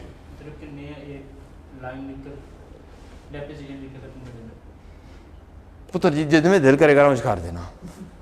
मैं तो एक कह सकता हूँ यार कटिंग भी छोड़ो, मारो गोली, ना करो कटिंग, 80 में से 5 माइनस कर दो। आपका दिल कर रहा है काट के 75 लिखने का, लिख दें, choice is yours, choice is yours. आगे बढ़े, क्वेश्चन करते हैं। ठीक, मज़ा आना था जब 40 में जब 6 शामिल होता और हमें बाद में निकालना पड़ता। Loss on settlement of insurance claim भी शामिल होता तो और ज़्यादा मज़ा आना था। मीन्स यहाँ पर हमें 48 दिया होता, मैं जाता वर्किंग के अंदर और लिखता ऑपरेटिंग एक्सपेंसेस 48 लेस इसमें से करता बैड डेट, लेस इसमें से करता लॉस 6 और 2, और फिर मैं पहुंचता 40 पर, और ये 40 पर उठाता और लेकर जाता जनाब एक्सपेंसेस के अकाउंट के अंदर। एक्सपेंसेस का अकाउंट किधर है, एक्सपेंसेस में फिर मैं जाके 40 लिखता। वर्किंग बना के, गॉट द पॉइंट बच्चों, पता चल गया कि कैसे चीज शामिल होगी और कैसे आपको क्या करना है, उसे नॉन कैश को अलहदा करना है और फिर लेकर आना है। अच्छा जी, ये 40 आ गया, बैड डेट सेपरेट हुए, loss on settlement of insurance separate हुई, finance charges paid, interest payable के अकाउंट के अंदर। इंटरेस्ट पेएबल कहीं पे आ रहा है, नहीं आ रहा, क्लोजिंग आ रहा है, during the year incurred expenditure इतना, लॉस ऑन सेटलमेंट इतना, और सारा का सारा ही पेड हुआ लग रहा है, क्योंकि इसका ओपनिंग क्लोजिंग कोई दिया नहीं हुआ लग रहा। Provision trade payable, finance charges paid, yes, और ये पेड भी लिखा हुआ इसने। यहाँ पे ओपनिंग क्लोजिंग भी दिया होता तो हम वहाँ से निकाल कर लिख रहे होते। अभी सरे दस्त है, इन्फॉर्मेशन 8 उठाएंगे और अपने ओरिजिनल आंसर के फॉर्मेट में 8 जाके इंटरेस्ट पेड लिख देंगे, कहानी ख़त्म हो जाएगी। नेक्स्ट है जी, टैक्सेशन एक्सपेंस है 19 का, इसका ओपनिंग क्लोजिंग भी अवेलेबल होगा। Provision for taxation net of payments, कितना अच्छा है हमारा एग्जामिनर, एक उसने साइंस लगाई है हमारे साथ। क्या लगाई है, साइंस लगाई है। Provision for taxation net of payments, इसका क्या मतलब है, इस लाइन की एक साइंस है पूरी। वो साइंस क्या है, नेट ऑफ पेमेंट को डील करने का तरीकाकार। बेटा जी, एज्यूमिंग बीडी आ रहा था 50, सीडी आ रहा था, एक्सपेंस मैं एज्यूम कर रहा हूँ सारी चीज़ें, ये 19 आ रहा था, क्या आ रहा था, 19 आ रहा था। अब यहाँ पर 55 आ रहा हो तो कैश क्या होगा जी, 14 है, 14, अच्छा। अब इसमें से मैं ओपनिंग क्लोजिंग सारा कुछ गायब करता हूं और मैं कहता हूं नेट ऑफ एक्सपेंस में डेबिट बन रहा है, क्रेडिट बन रहा है। अब आप ये देख के सिर्फ बताएं, पहले अज्यूम करें। ओपनिंग क्लोजिंग 0 है तो ओपनिंग क्लोजिंग 0 तो नहीं, नहीं अज्यूम नहीं करना। इस तरीके से क्या हो रहा है ये बताएं, सब चीज़ों को नेट ऑफ करूंगा तो क्या बन रहा है? डेबिट, डेबिट में बनेगा, क्रेडिट में बनेगा। चलें, ओपनिंग क्लोजिंग आप ज़ीरो करके तसव्वुर कर लें। अब बताएं क्या बनेगा? नेट ऑफ कैश, ये फिर क्या बन रहा है? डेबिट बन रहा है। हमें क्या चीज़ दी हुई है? क्रेडिट दी हुई है। ये बड़ी साइंस आ गई है। Net of payments, credit balance. Net of payment credit बन रहा है। नेट ऑफ पेमेंट क्या बन रहा है? क्रेडिट बैलेंस ही बन रहा है ना। ये क्रेडिट बैलेंस बन गया। ये उसने कहा है आपको कि नेट ऑफ पेमेंट क्या बन रही है? क्रेडिट बन रही है। अब अगर यही चीज डेबिट होती तो क्या हो रहा था? तो इस साइड पे आ जाता, तो फिर एक्सपेंस पे ये ज्यादा होना था और सीडी यहां पे बन जाना था। ये एक साइंस है, अच्छी साइंस है, अच्छी साइंस बनाई हुई है उसने। मैं गलत तो नहीं कर रहा? सही है, सही है, सही सही कर रहा हूं, सही समझा रहा हूं। सही समझ, अभी तक सही आ रहा है। अभी तक तो सही समझा रहा हूं। ठीक है जी। यस, नेट ऑफ पेमेंट का मतलब अब बैलेंस बनाया उसने। ओपनिंग क्लोजिंग गायब कर दिए। ओपनिंग क्लोजिंग क्या कर दिए? गायब कर दिए। उसने कहा मेरा नेट ऑफ पेमेंट एक वैल्यू बन रही है, वो क्या बन रही है? 5 क्रेडिट बन रही है। तो हमने ओपनिंग 0 उठाया और क्लोजिंग क्या किया? 5 का क्रेडिट में उठा दिया, नेट ऑफ पेमेंट। और फिर हमने एक्सपेंस लिखा 19 का और कैश पेड निकाल लिया 14 का। नेट ऑफ एक्सपेंस होता तो बीडी में जाता। क्या? नेट ऑफ कैश है ना, अगर यही नेट ऑफ एक्सपेंस होता तो बीडी में जाता, जैसे फाइल। नहीं, ये इंक्रीज डिक्रीज बता रहा है। बीडी में तब जाता जब आपका लिखा होता डेबिट में, फिर डेबिट साइड पर बैलेंस आ जाना था, क्रेडिट साइड पे कुछ नहीं आना था। ठीक है जी। अगर यहां पर यही चीज बेटा जी 5 यहां पर लिख दी होती, क्या लिख दी होती? 5 यहां पर लिख दी होती, तो फिर मेरा बैलेंस ये बनना था, सीडी में जाना था, सीडी में जाना था, फिर डेबिट बैलेंस बस बन जाना था, फिर डेबिट बैलेंस बन जाना था, फिर इधर आ जाना था। 5 का बैलेंस यहाँ पे होता तो यहाँ पे आ जाना था। ठीक, फिर आपका एक्सपेंस कम होना था और कैश ज़्यादा होना था। अब एक्सपेंस ज़्यादा है, कैश कम है, क्योंकि नेट ऑफ पेमेंट है 5 क्रेडिट में है, मीन्स बाकी का 5 देने वाला है। डन हो गया जी। तो एग्जामिनर कोई ना कोई साइंस हर क्वेश्चन के अंदर पुट्ठी सीधी रखता है। ले जी, ये वाली कहानी भी हो गई 5 की। 19 उठाया और 5 उठाया, ये दोनों गए। देन क्या चीज़ है जी बेटा? Closing stock in trade. ये क्या चीज़ आ गई? सीडी आ गया किसका? स्टॉक का। 10 का क्लोजिंग उठाया आपने, सीडी में लिख दिया, ये भी क्या। नेक्स्ट 28 है ट्रेड रिसीवेबल। ये क्या चीज़ है? ये भी ट्रेड रिसीवेबल्स का भी सीडी है 28 का। ये ऊपर कंबाइन हेडिंग आ रही है क्लोजिंग के हिसाब से। क्या मतलब? आपने इवैल्यूएट किया कि ये क्लोजिंग है, इस तो हिसाब पुत्र ये है ट्रेड रिसीवेबल ओपनिंग देता है ना, एक चीज़। दूसरी चीज़ की कहता है? सही है, सही है, वो कंटिन्यू आ गया। एक्सट्रैक्टेड फ्रॉम इट स्टेटमेंट 30 जून 14। 30 जून 14 की डिटेल दी हुई है उसने, या सीडी दिए होंगे या उसमें प्रॉफिट एंड लॉस का डाटा दिया होगा। ठीक है जी।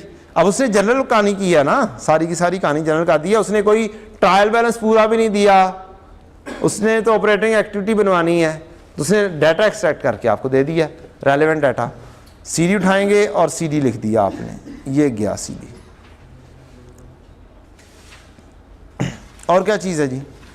प्रोविजन फॉर डाउटफुल डेट 6, ये सीडी आ रहा है किसका?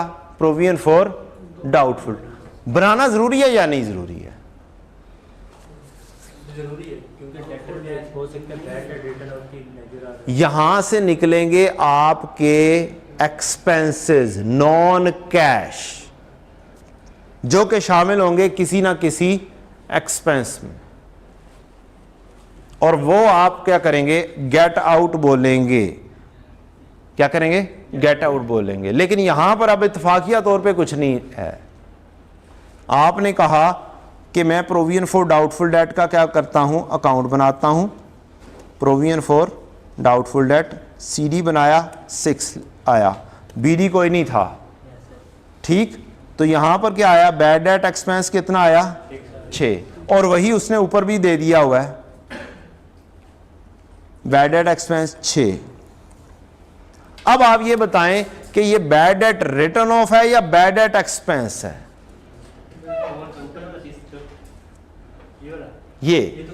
ये बैड डेट एक्सपेंस क्रिएटेड हुआ है और सेम है, इसका मतलब ये डेटर के अकाउंट में जाके हिट नहीं करेगा। इसका मतलब ये डेटर के अकाउंट में जाके हिट नहीं करेगा। अगर यहां पर दिया होता 6 की बजाय, बच्चे ने कहा दिया 8 ले लेता हूं। अगर एक्सपेंस दिया होता बैड डेट एक्सपेंस 8 का, क्या दिया होता? बैड डेट एक्सपेंस दिया होता 8 का, फिर क्या होना था? 6 आपका प्रोविजन के जरिए आया होना था और 2 बैड डेट रिटर्न ऑफ हुआ होना था, और फिर ये 2 यहां से बनाकर आपने क्या करना था? डेटर के अकाउंट में लिखना था। समझ लग गई? अब डेटर के अकाउंट में बैड डेट रिटर्न ऑफ क्या आ रहा है? नील आ रहा है। बात समझ लग गई? अगर 8 दिया होता तो क्या करना था? 2 उठाना था और 2 इधर आना था, बैलेंसिंग निकाल के फिर घूम फिर के चीजें निकल कर आनी थी। डन हो गया जी? तो वो वाला कॉन्सेप्ट भी आपका बैड डेट का भी आ गया कि किस किस तरीके से जाना था काम। और क्या चीज़ दी हुई है जी क्वेश्चन के अंदर? आई थिंक सो मैंने सारा डाटा ले लिया है। 80 ले लिया, ऑपरेटिंग एक्सपेंसेस 40 ले लिए, बैड डेट ले लिए, loss on settlement of insurance claim की कहानी कुछ बताई हुई है, वो देखते हैं। फाइनेंस चार्जेस पेड ले लिया, 19 ले लिया, यहाँ से टैक्स पेमेंट भी निकाल दी, ये भी ले लिया, ये भी ले लिया, ये भी ले लिया। ट्रेड पेबल का सीडी रहता है जी 20, और 105 प्रॉपर्टी प्लांट इक्विपमेंट का सीडी रहता है 105। 20 सीडी आ गया ट्रेड पेबल का, और प्रॉपर्टी प्लांट इक्विपमेंट का सीडी आ गया 105। नीचे दी गई इंफॉर्मेशन पे जाते हैं। During the year SL incurred a capital expenditure of 70 million. क्या करूं इसका? कैपिटल एक्सपेंडिचर पीपी में चला जाएगा। पीपी में चला जाएगा। कैपिटल एक्सपेंडिचर किया है पीपीई 70, पीपी डेबिट और कैश क्रेडिट, ये एंट्री आ गई। नेक्स्ट क्या चीज है जी? Loss on settlement of insurance claim relates to a car which was destroyed in an accident. Its cost and WDV at the time of accident was 5 million and 4 million respectively. कब आपको asset का account cost per बनाना चाहिए और कब आपको asset का account book value पर बनाना चाहिए? कोई स्टूडेंट? पुत्र जी डेप्रीसीएशन तो गिवन होंदी है, खुद भी फाइंड करनी हो तो वो तो WDV के ऊपर भी बनाएं तो भी डेप्रीसीएशन बैलेंसिंग निकल कर आ जाएगी, और आप साथ एक्यूमुलेटेड डेप्रीसीएशन का अकाउंट बनाएं तो भी निकल कर आ जाएगी। अगर डिस्पोजल आपकी गिवन की हुई है और उसकी बुक वैल्यू दी हुई है तो क्या करो? एसेट का अकाउंट किस पर बनाओ? बुक वैल्यू पर बनाओ। फिर उसकी कॉस्ट फाइंड करना, उसका कोई डाटा हो ना हो पता नहीं, क्या करो? अगर कोई डिस्पोजल दी हुई है तो क्या उसकी बुक वैल्यू दी हुई है तो एसेट का अकाउंट किसके ऊपर बनाओगे? बुक वैल्यू के ऊपर बनाओगे। यहां पर भी डिस्पोजल दी हुई है और उसकी बुक वैल्यू भी दी हुई है, कॉस्ट दी हुई है और बुक वैल्यू दी हुई है। एक्यूमुलेटेड डेप्रिसिएशन बना सकता हूं, निकाल सकता हूं, लेकिन वहां से कहीं ना कहीं से मुश्किल ही हो जाएगी। मुझे डाटा किस चीज का दिया हुआ है, एसेट से रिलेटेड डाटा दिया हुआ है। टाइम भी नहीं बताया हुआ ना, क्या टाइम भी तो नहीं बताया हुआ कभी। टाइम भी नहीं बताया हुआ और रेट्स भी नहीं बताए हुए, तो मैं क्या करूंगा, फिर बुक वैल्यू के ऊपर बनाऊंगा। एसेट अकाउंट अपनी बुक वैल्यू पर बनेगा, एक चीज। दूसरी चीज यहां पे तो वैसे ही दिया हुआ CDWDV है, यहां पे तो कोई और चांस है ही नहीं। जहां पर चांस हो भी वहां पर बोल रहा हूं आपको कि डिस्पोजल की अक्सर बुक वैल्यू दी होती है, तो फिर वर्किंग बनाओ कि उसकी कॉस्ट कितनी थी, फलाना कितना था, उसकी बजाय क्या करो, एसेट अकाउंट ही किस पे बना दो, बुक वैल्यू पे बना दो, WDV पे बना दो। लें जी, डिस्पोजल 4 की आ गई जो उसने कही हुई थी। और कोई चीज है यहां पे, there are no other disposal during the year, और कोई नहीं है, कहानी खत्म। यहां से आपको बैलेंसिंग मिलेगी, डेप्रीसिएशन क्या मिलेगी जी, ये एक एडजस्टमेंट है, एक बैड डेट की एडजस्टमेंट थी। इसी तरह से और निकल कर आ सकती हैं जो मैंने आपको बता दी हैं, जो शामिल हो सकती हैं। जैसे इन्वेस्टमेंट प्रॉपर्टी का अकाउंट साथ डालकर दे दिया जाए तो वहां से क्या निकलेगा, फेयर वैल्यू के ऊपर चल रहा हो तो फेयर वैल्यू लॉस निकलेगा या फेयर वैल्यू गेन निकलेगा, या वो एक्सपेंसेस में पड़ा होगा या वो अदर इनकम में पड़ा होगा। अदर इनकम में होगा तो अदर इनकम में से गेट आउट बोलोगे ताकि वो अदर इनकम जो हो वो कैश वाली निकल कर आ जाए, जो कि रिसीव हुई होगी कैश में और कस्टमर से रिसीव कल आएगी। अगर लॉस होगा तो लॉस में से एडजस्टमेंट करोगे तो फिर क्या आएगा, कैश वाला एक्सपेंस आएगा, वहां से कैश पेड निकालना है। तो ये 13 की आपकी आ गई और ये उसी 40 के अंदर जाके क्या होनी है, लेस होनी है, नॉन कैश। और फिर बैलेंस आ जाने कितना, 27 का, ये आप लिखेंगे एक्सपेंसेस में 27। आ जाओ यार, 27 ही होना चाहिए, 27। और मैंने फेस पे यहीं पे किया हुआ है, -13 किया हुआ है, क्योंकि क्वेश्चन में एक ही चीज़ थी। अब आपको मैंने वैसे वो चीज़ें लेकर बता दिया, यार ये भी 3-4 चीज़ें अगर जम हुई होती तो क्या करनी थी, निकालनी थी। क्वेश्चन में जम की नहीं हुई, उसको वैसे ही सेपरेट करना था। ले जी, क्वेश्चन हो गया। अब यहाँ से आप क्या निकाल देंगे, बैलेंस कर देंगे। नंबर 1, एक्सपेंसेस पेबल के अकाउंट से आपका निकल कर आ जाएगा एक्सपेंस के कैश कितना पे हुआ है, इसका कोई क्लोजिंग बताया होता तो इससे कम होता। आप ये कैश एक्सपेंसेस का पेड यहाँ पे ले आएंगे। फिर ट्रेड रिसीवेबल से कैश आ जाएगा 152, कैश रिसीट आ गया 152। फिर अगला लेजर क्लोज करेंगे, प्रोविजन फॉर डाउटफुल डेट नहीं आ रहा। अच्छा जी, ट्रेड पेबल से अभी नहीं आएगा। इन्वेंट्री से आपका बनेगा ये बैलेंसिंग 86, ये जाएगा इधर और फिर यहाँ से आएगा cash balancing. Inventory debit, payable credit. और अपनी आसानी के लिए हम परपेचुअल सिस्टम वाली एंट्रीज पास कर रहे होंगे और 78 कैश पे करेंगे और हमारा क्वेश्चन क्या हो जाएगा, मुकम्मल हो जाएगा। जी बेटा जी। सर आपने assume किया टैक्स की कैलकुलेशन किया 1916 और नेट इफेक्ट उसका 5 आ गया। मैंने अज्यूम कुछ नहीं किया था, जो लिखा हुआ था मैंने वो चीज़ लिख ली थी। 1914 लिखा हुआ, 19 लिखा हुआ है, 5 लिखा हुआ था नेट कैश।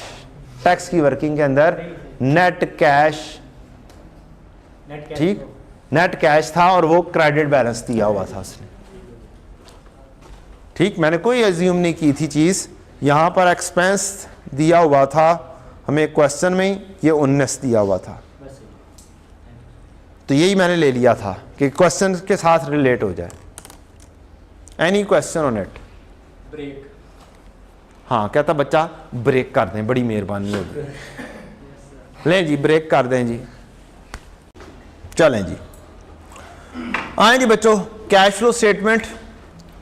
ऑपरेटिंग एक्टिविटी हमने देख ली किस तरीके से आएगी, किस तरीके से उसमें से मार्क्स आप अचीव कर सकते हैं। फॉर्मेट बनाना है, फॉर्मेट में चीज़ें पुट इन करनी है, आपको लेजर में जर्नल एंट्रीज आनी चाहिए। क्या आनी चाहिए? जर्नल एंट्रीज आनी चाहिए। किस किस कौन कौन सी एंट्री है। सेम इज द थिंग, आपका ये वाला क्वेश्चन है, this is the only one question bin asked using direct method at FAR1 level, Sunday traders. असल में आपको डाटा कौन सा चाहिए होता है? डाटा चाहिए होता है आपको कौन सा? डायरेक्ट मेथड के लिए प्रॉफिट एंड लॉस का डाटा चाहिए।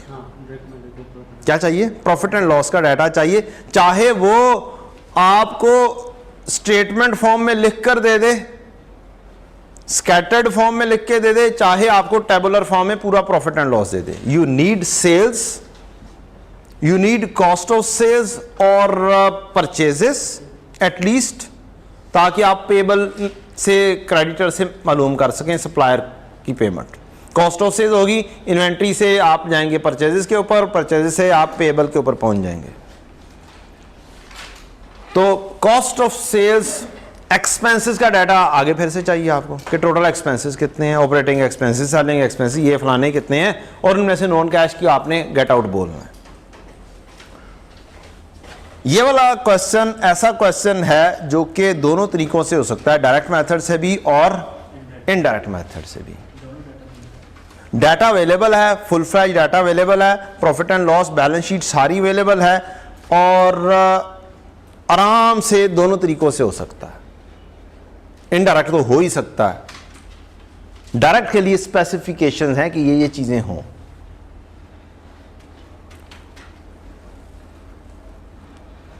अब आपको ये वाला क्वेश्चन करवाऊं या कोई और क्वेश्चन करवाऊं? अब उसकी बेस बना दी है, वही करा ले। उसकी बेस बना दी है, वही करा ले। इसकी बेस बना दी है, चलें बस यही करवा देते हैं। इसकी वंस अगेन मैंने कौन सा कॉपी किया हुआ है? डायरेक्ट मेथड कॉपी किया हुआ है जी, और इनडायरेक्ट भी किया होगा। चलो नहीं किया हुआ तो देख लेंगे, हुआ होगा। लें जी, अगर डायरेक्ट मेथड से ऑपरेटिंग एक्टिविटी करनी होगी तो आप जरा स्पीडीली काम, आप ओपनिंग क्लोजिंग लिख लेंगे। मैं ओपनिंग क्लोजिंग टिक नहीं करवा रहा कि ये ओपनिंग क्लोजिंग होंगे, ठीक है जी। मैं टिक ओपनिंग क्लोजिंग को टिक नहीं करवा रहा, वो इंडिविजुअली लेजर्स में जाके आपने क्या कर देने, पोस्ट कर देने। अब अगर आपको फुल फ्लैज क्वेश्चन मिल जाता है डायरेक्ट मेथड से, जैसे ये वाला फुल फ्लैज अच्छा क्वेश्चन, हैवी क्वेश्चन है 19 मार्क्स का, फुल फ्लैज क्वेश्चन हुआ।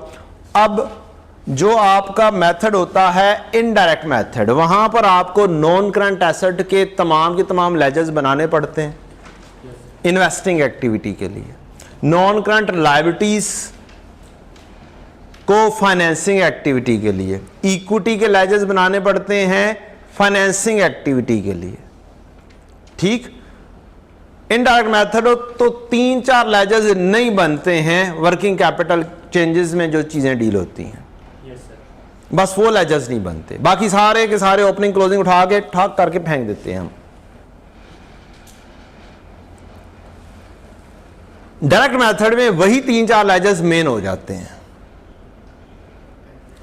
कस्टमर का, डेटर का यानी सप्लायर का यानी क्रेडिटर का, एक्सपेंसेस के सप्लायर का, और पेबल के साथ परचेजेस के साथ लिंक होता है इन्वेंट्री डेबिट पेबल क्रेडिट। इस वजह से क्रेडिटर के साथ नथी होके इन्वेंट्री का लेजर, ये सारे के सारे करंट एसेट और करंट लायबिलिटीज के लेजर्स हैं। टैक्स पेबल का लेजर बनाना ही बनाना है, इंटरेस्ट पेबल का लेजर बनाना ही बनाना है। एक इंपॉर्टेंट बात यहां पर आती है कि अगर यहां पर trade receivable and other receivable लिखा हो, यहां पर ट्रेड पेबल एंड अदर लिखा हो, तो ये एंड अदर जो है ना, ये खतरे की इलामत है। ये क्या है? खतरे की इलामत, इस लिहाज से कि इसके अंदर चीजें शामिल की होंगी। इसी में इंटरेस्ट पेबल लिखा होगा, हो सकता है टैक्स पेबल भी इसी में जम किया हो, गो के टैक्स पेबल के लिए एक रिक्वायरमेंट है अलग से मेंशन हो, इंटरेस्ट पेबल इसी के अंदर जम किया होगा, और फिर वो आपको निकाल कर अलहदा रखना पड़ेगा।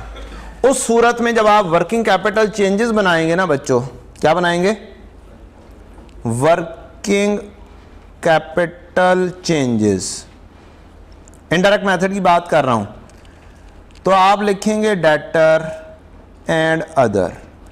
अब आपने ब्रैकेट में काम करना है, क्या करना है, ब्रैकेट में काम करना है। ओपनिंग माइनस क्लोजिंग करते हैं आप एसेट्स में, और क्लोजिंग माइनस ओपनिंग करते हैं आप लायबिलिटीज में। तो आप क्या कहेंगे, आप कहेंगे ट्रेड रिसीवेबल, उप्स, एक और काम जो मैंने आपको बताना था वो भी साथ साथ करने लगा हूं। वो क्या बताना था, बैड डेट की ट्रीटमेंट। कौन सी ट्रीटमेंट, बैड डेट की ट्रीटमेंट। आपको चाहिए होते हैं यहां पर ट्रेड रिसीवेबल ग्रॉस, क्या चाहिए होंगे, ग्रॉस, लेकिन यहां पर दिए होंगे नेट, यहां पे क्या दिए होंगे, नेट। बैड डेट की ट्रीटमेंट करने लगे हैं, कौन से मेथड से, इनडायरेक्ट मेथड से। डायरेक्ट में भी वैसी होगी, डायरेक्ट में भी वैसे ही होगी, इनडायरेक्ट के लिए ट्रीटमेंट करने लगे हैं। नीचे इसमें दी हुई है प्रोविजन की डिटेल कोई, डेप्रीसिएशन एंड डिस्ट्रीब्यूशन, नहीं इसमें नहीं है। हम एज्यूम करते हैं जी पहले अलहदा से, फिर इस क्वेश्चन को करेंगे। अब बैड डेट की बात हुई है तो मैं बैड डेट की कहानी पहले डिस्कस कर दूं, फिर आगे बात करेंगे।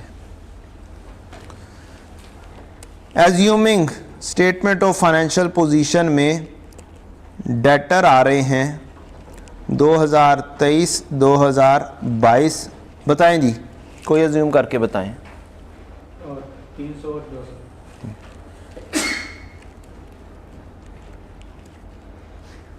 ये कह रहे हैं, सही है, सही है, ठीक है जी, आपने कह दिया तो कह दिया। सही है। अच्छा जी, 5% भाई कहते हैं 5% प्रोविजन भी रखनी है, कहते हैं प्रोविजन फॉर डाउटफुल डेट है 5% मेंटेन होती है, एडजस्टमेंट में ये लिखा हुआ है। अब ये स्टेटमेंट ऑफ फाइनेंशियल पोजीशन में होते हैं डेटर कौन से, net. You have to make a working, एक छोटी सी वर्किंग आपने बनानी है। आपने जाना है, आपने कहना है debtors gross less provision for doubtful debt. Debtor कौन से आ जाएंगे, नेट आ जाएंगे। आप लिखेंगे 2023 2022। आपके पास गिवन है net debtors 3000 2000। It means it is 100, it is 5 and it is 95। अगर दी होती प्रोविजन 6%, फिर ये 100 होने थे, ये 6 होने थे, ये 94 होना था। ठीक, अब हम एज्यूम करते हैं ये 6%, 5% तो सीधी सीधी सी कहानी होती है। 6% तो 6% आ जाएगी, ये 94% पे होंगे। आप 2000 को 0.94 से डिवाइड कर देंगे तो आंसर आएगा 127.66। पुत्र जी डिवाइड करना है, ए बदेगी मल्टीप्लाई कर, तो ਤੁਹਾਡੀ ਮਿਹਰਬਾਨੀ ਮਲਟੀਪਲੀਕੇਸ਼ਨ नहीं करनी, वेख लेना है। डिवाइड कर, डिवाइड कर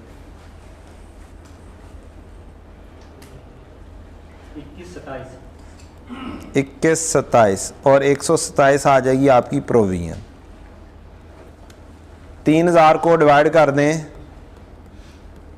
0.94 से, 3191 और ये बन जाएगी 191। आपकी ये वर्किंग पहली वर्किंग बनेगी। उसके बाद डेटर्स रील होंगे, चाहे डायरेक्ट मेथड हो चाहे इनडायरेक्ट मेथड हो। अब आप ये समझ लें, चाहे डायरेक्ट हो चाहे इनडायरेक्ट हो, प्रोविजन का इंफॉर्मेशन है तो ये वाली वर्किंग करनी ही करनी है। उसके बाद आपने उठाने हैं डेटर्स। क्या करने हैं, डेटर्स उठाएंगे और डेटर अब आ जाएंगे ग्रॉस,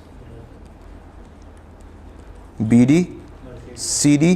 बीडी आ जाएगा आपका 3191, सीडी आ जाएगा आपका 2127। अगर आपका होगा और अदर बाकी की इंफॉर्मेशन, मजीद इंफॉर्मेशन 6% प्रोविजन है और लिखा हुआ है बैड डेट रिटर्न ऑफ कोई amount bad and return 500 Andy ढेर सारी amount bad debt return of कर दिंदा यार। वो 200 300 दसिया है, ए हुण 500 टिका के पढ़ाता है फट के। 50 का बैड डेट रिटर्न ऑफ हुआ है ड्यूरिंग द ईयर। तो अब आपकी जो डायरेक्ट मेथड से वर्किंग होगी वो क्या होगी और इनडायरेक्ट मेथड से वर्किंग होगी वो क्या होगी। इनडायरेक्ट मेथड से आपने काम कहां पे करना होता है, चलें बैड डेट कितने हुए थे 50 हुए थे, क्या हुए थे 50। तो अगर आप इनडायरेक्ट मेथड में वर्किंग कर रहे होंगे आप वहां पे लिख रहे होंगे वर्किंग कैपिटल चेंजेस और उसके अंदर आपने लिखा डेटर में इंक्रीज और डिक्रीज। फार्मूला हमने बनाया था ओपनिंग माइनस क्लोजिंग, यही बनाया था। अब ओपनिंग माइनस क्लोजिंग में एक छोटा सा काम करना है, यहां पर बैड डेट भी कर देना है, बैड डेट रिटर्न ऑफ। फार्मूले में चेंज आएगी आपकी opening minus bad debt return of minus closing. ये देखें ओपनिंग में से ये माइनस कर देंगे और फिर ये माइनस कर देंगे, ठीक। तो आपकी एडजस्टमेंट हो जाएगी। ओपनिंग कितना 3191, बैड डेट 50, क्लोजिंग 2127। अब आपका आंसर आएगा वर्किंग कैपिटल चेंजेस का प्रॉपर। ये वे आउट होगा आपका बैड डेट को डील करने का विद कौन सा मेथड, इनडायरेक्ट मेथड। ये कौन सा वर्किंग कैपिटल चेंजेस सिर्फ यहीं अभी डील। ऊपर अभी एडजस्टमेंट 4 में आना है। एडजस्टमेंट 4 में दो चीजें आनी है। एडजस्टमेंट 4 में एक चीज आनी है बैड डेट रिटर्न ऑफ, एक आना है प्रोविजन फॉर डाउटफुल डेट से बैड डेट। दो चीजें, बैड डेट रिटर्न ऑफ 50 के आ जाएंगे और यहां से प्रोविजन से भी तो बनाओगे ना 191 और 127 प्रोविजन फॉर डाउटफुल डेट। 312 ਉਹ ਸਬਰ ਕਰ ਲੈ ਪੁੱਤਰ, ਇੰਨੀ ਛੇਤੀ ਨਹੀਂ ਮਚਾਈ ਦੀ ਹੁੰਦੀ। BD ਕਿਹੜਾ 191, CD ਕਿਹੜਾ 127। कम हुआ ज़्यादा हुआ? अब एक्सपेंस रिवर्स हो गया इस क्वेश्चन के अंदर। क्या हो गया? एक्सपेंस रिवर्स हो गया इस क्वेश्चन के अंदर। और कितनी बैलेंस बना है जी? 64 का। एंट्री क्या हो गई? Provision for doubtful debt debit और बैड डेट एक्सपेंस क्रेडिट। जो आपको बैड डेट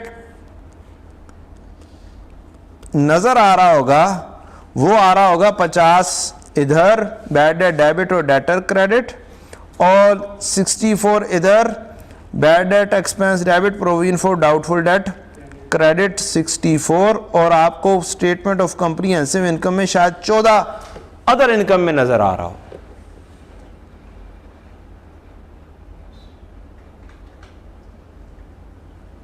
ठीक, तो अब ये 64 अलहदा करोगे और 50 अलहदा करोगे। 64 अब क्या हो जाएगा? एडजस्टमेंट 4 में लेस हो जाएगा क्योंकि रिवर्सल ऑफ एक्सपेंस हुई है। अगर नॉर्मल अंदाज होता, इंक्रीज ही हो रही होती, फिर एड बैक ही हो जाना था। डायरेक्ट मेथड में तो बैड डेट रिटर्न ऑफ में वो पीपी में जाएंगे। डायरेक्ट मेथड की बात अभी करने लगा हूं, पहले इनडायरेक्ट पूरा कर लेने दो। ये बैड डेट रिवर्स के केस में आएगा। ये बैड डेट रिवर्स के केस में ये हुआ है। क्या हुआ है? बैड डेट रिवर्स के केस में ये हुआ है। और नॉर्मल बैड डेट के केस में हम फिर से ज्यूम कर लेते हैं चीजें। ठीक, उसमें एड अप एक्सपेंस नहीं एड अप होना है, ये रिवर्स हो गई है। Bad debt return of bad debt क्या है? रिवर्स हुआ है, रिवर्सल ऑफ बैड डेट हुई है। अब अज्यूम कर लेते हैं, मैं डाटा सेम अज्यूम कर लेता हूं ताकि काम जल्दी हो जाए। 2023 2022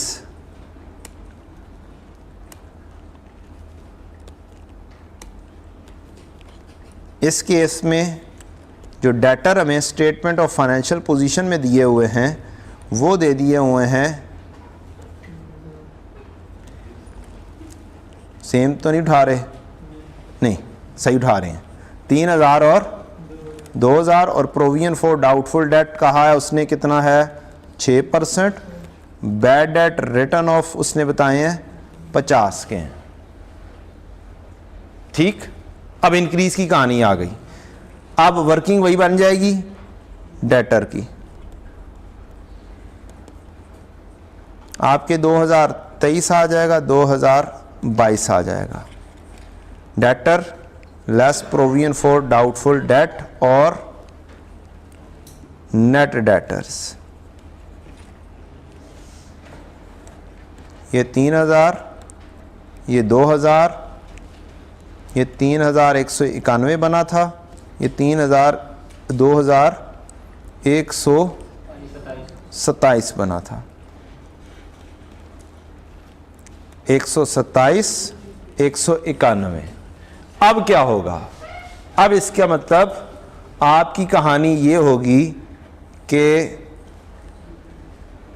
प्रोविजन फॉर डाउटफुल डेट का BD 127 है, CD कितना है बच्चों 191, बैड डेट एक्सपेंस कितना बना 64 का, और जो बैड डेट का एक्सपेंस होगा उसके अंदर डेटर से आ रहा होगा 50 और प्रोविजन फॉर डाउटफुल डेट से आ रहा होगा 64। स्टेटमेंट ऑफ कॉम्प्रिहेंसिव में 114 जा रहा होगा। ठीक, बात समझ लग गई? अब आप जो कर रहे होंगे आंसर ऑपरेटिंग एक्टिविटी में एडजस्टमेंट 4 के अंदर काम चला जाएगा आपका।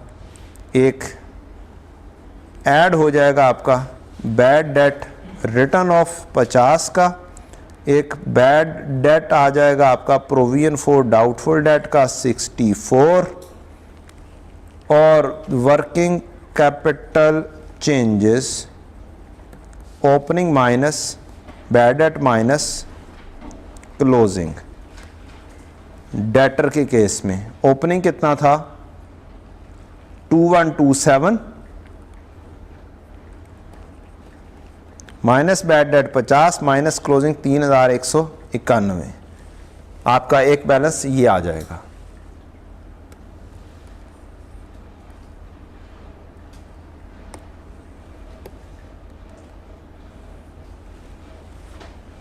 बात क्लियर हो गई जी?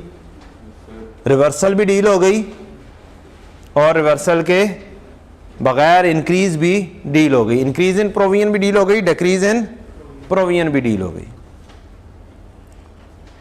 डन हो गया जी? दोनों चीजें डील हो गई हैं और दोनों चीजों में किस तरीके से वर्किंग होनी है एज पर एग्जामिनर, और एग्जामिनर ने स्पेसिफिकली बोला अगर एडजस्टमेंट होगी तो क्या करोगे, ये वाला तरीका कार इस्तेमाल करोगे। अब वो पुराना मेथड जो हम किया करते थे पुराने बंदों से मुखातिब हूं, कनेक्ट कर दिया करते थे, या उन बंदों से मुखातिब हूं जो YouTube की पुरानी वीडियोस उठाकर देख रहे होंगे, ठीक, या कोई भी मैंने कोई पुराना क्वेश्चन करवाया हुआ है वो देख रहे होंगे। पुराने स्टूडेंट्स, क्योंकि मैं भी वो आसान मेथड करवाया करता था कि आसानी स्टूडेंट में आसानी से डील हो जाए।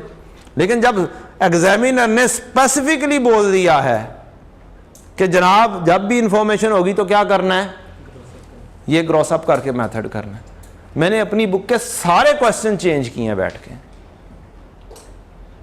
सारे सॉल्यूशंस को चेंज किया है, नए मेथड के ऊपर लेकर आ गया। क्यों? अब जरूरी है। जब एक बंदा कहता है नहीं ये तरीका कार करना है, फिर क्या करना चाहिए, उसको सीख के उसको ऑप्ट कर लेना चाहिए। स्टूडेंट ने तो वही चीज़ सीखनी है जो हमने सिखा देनी है, तो हम वही चीज़ सिखा देते हैं जो एग्जामिनर ने पूछनी है। कहानी ख़त्म, पैसा आजम। आगे चलेंगे। डन हो गया जी? एंड बैड डेट की कहानी एंड हो गई है जी, डायरेक्ट मेथड से रह गई है। यही वाला चीज़ अगर आपकी डायरेक्ट मेथड होगा उसमें तो कहानी कौन सी आनी है, डेटर लेने ही कौन से हैं, ग्रॉस। BD आ जाएगा 2127, CD आ जाएगा 3191, यहाँ पे आ जाएंगे बैड डेट 50 के, यहाँ पर आ जाएगा डेटर डेबिट और सेल्स क्रेडिट ग्रॉस, जिसमें कैश वाली भी होगी, जिसमें क्रेडिट वाली भी होगी। यहाँ से हमारा कैश आ जाएगा बैलेंसिंग। ये हो जाएगा हमारा कौन सा तरीकाकार, डेट मेथड। अब चूंकि मैंने सेल्स एज्यूम नहीं किया है, ना ही मैं कोई एज्यूम कर रहा हूं, तरीकाकार बस ये आना है डेट मेथड से। डन हो गया जी? Any question? No question. आए जनाब,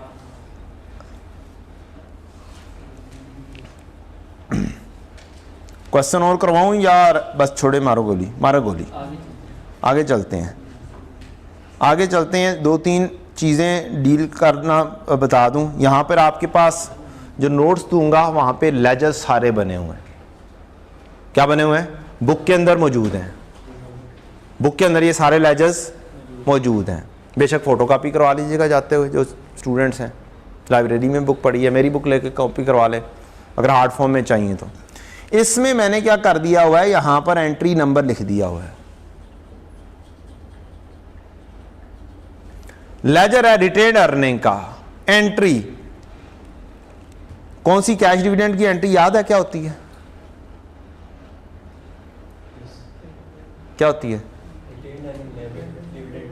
retain earning debit, dividend payable credit. और डिविडेंड पेएबल कहां पे आ रहा है? ये आ रहा है क्रॉसिंग। ठीक। और नहीं समझ लगती आपको तो नीचे जाएं, नीचे जाएं और जाएं आगे, और आगे और आगे जाएं। यहाँ पे एंट्रीज लिखी हुई है मैंने, retained earning debit, dividend payable credit. अगर कोई एंट्री नहीं समझ लगती, कोई क्रॉसिंग आपसे नहीं हो रही है, तो क्या करो, नीचे एंट्रीज पे जाओ और एंट्री पढ़ लो ये क्या है, और फिर उस लेजर में जाके क्या कर लो, पढ़ लो। सारी की सारी रिवीजन हो जाएगी। क्या हो जाएगी? तमाम लेजर्स की क्या हो जाएगी? रिवीजन हो जाएगी आपकी। इन अ गो आधे घंटे में बैठ के करनी है तमाम एंट्रीज की। ठीक। अच्छा जी, कोई इक्का दुक्का शायद लिखने से रह गई हो, अदरवाइज काफी हद तक मेहनत करके लिखी हुई हैं। चंद चीजें जरूर डिस्कस करूंगा इसके अंदर। पीपीई यहां पर डिस्कशन होनी चाहिए।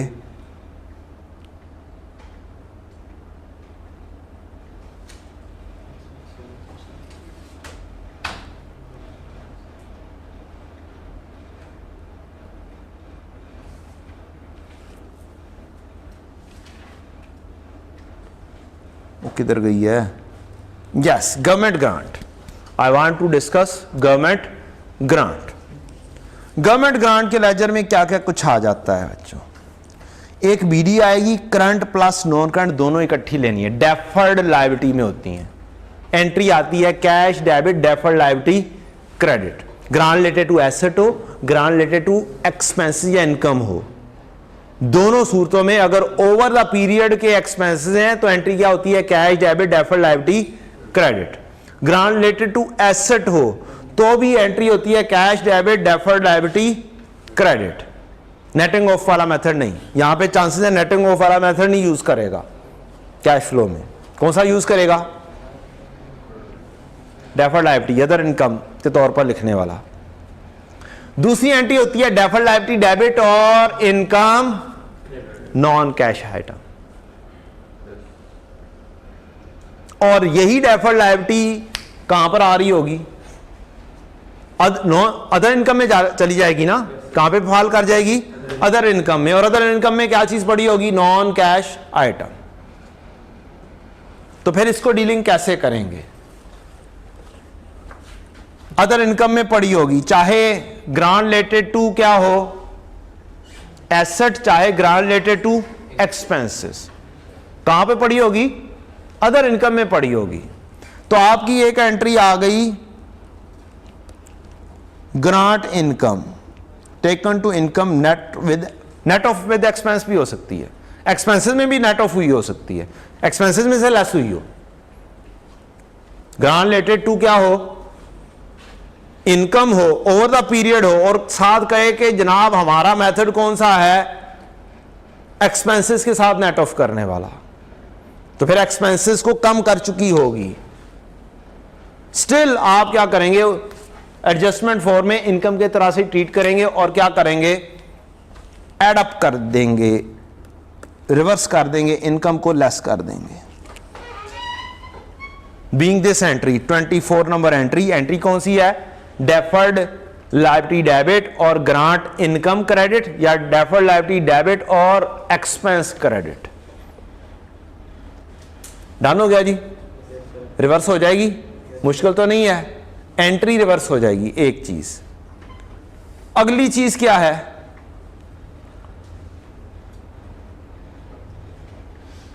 ग्रांट रीपेमेंट आ सकती है। क्या आ सकती है, ग्रांट की रीपेमेंट आ सकती है। क्या आ सकती है, ग्रांट रीपे की। ग्रांट रीपे करेंगे तो क्या होगा, deferred liability debit,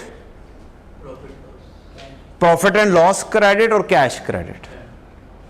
once again यहां पर जो प्रॉफिट एंड लॉस है ये भी क्या है, नॉन कैश। वंस अगेन यहां पे भी प्रॉफिट एंड लॉस क्या है, नॉन कैश। तो वो वाली एंट्री भी आप देखेंगे कि यहां पर तो इस लेजर में से तो जो भी बैलेंस मिलेगा वो तो कैश बैलेंस मिल जाएगा ना, लेकिन प्रॉफिट एंड लॉस में जो एंट्री जा रही होगी वो नॉन कैश होगी, वो एडजस्टमेंट फॉर्म में आएगी। ये वाली ग्रांट रीपेड एक्सपेंस वाली एंट्री, प्रॉफिट एंड लॉस दो तरीके से आ सकती है ना, डेफर्ड लायबिलिटी डेबिट 50 से, प्रॉफिट एंड लॉस 20 से और कैश 70 से। ऐसे ही होगा ना, फुल पे हो रही होगी। तो ये प्रॉफिट एंड लॉस वाला वैसे कैश वाली आइटम ही बन जाएगी, वो एड बैक नहीं किया हुआ, मैंने भी नहीं किया हुआ। प्रॉफिट एंड लॉस वाला कैश वाला ही आइटम है ना, वो एड बैक नहीं होगा। ठीक है जी, तो ये वाली एंट्री एड बैक होनी है, ये वाली। एक चीज आ गई, ये एक आएगा अगला मामला, where you have to deal this entry cash debit deferred liability credit. ये कैश कहां पे डील करना है, ये कैश की रिसीविंग कहां पर डील होगी। अगर तो ग्रांट रिलेटेड टू एक्सपेंसेस है, फिर कहां पे डील होनी चाहिए, ऑपरेटिंग एक्टिविटी में।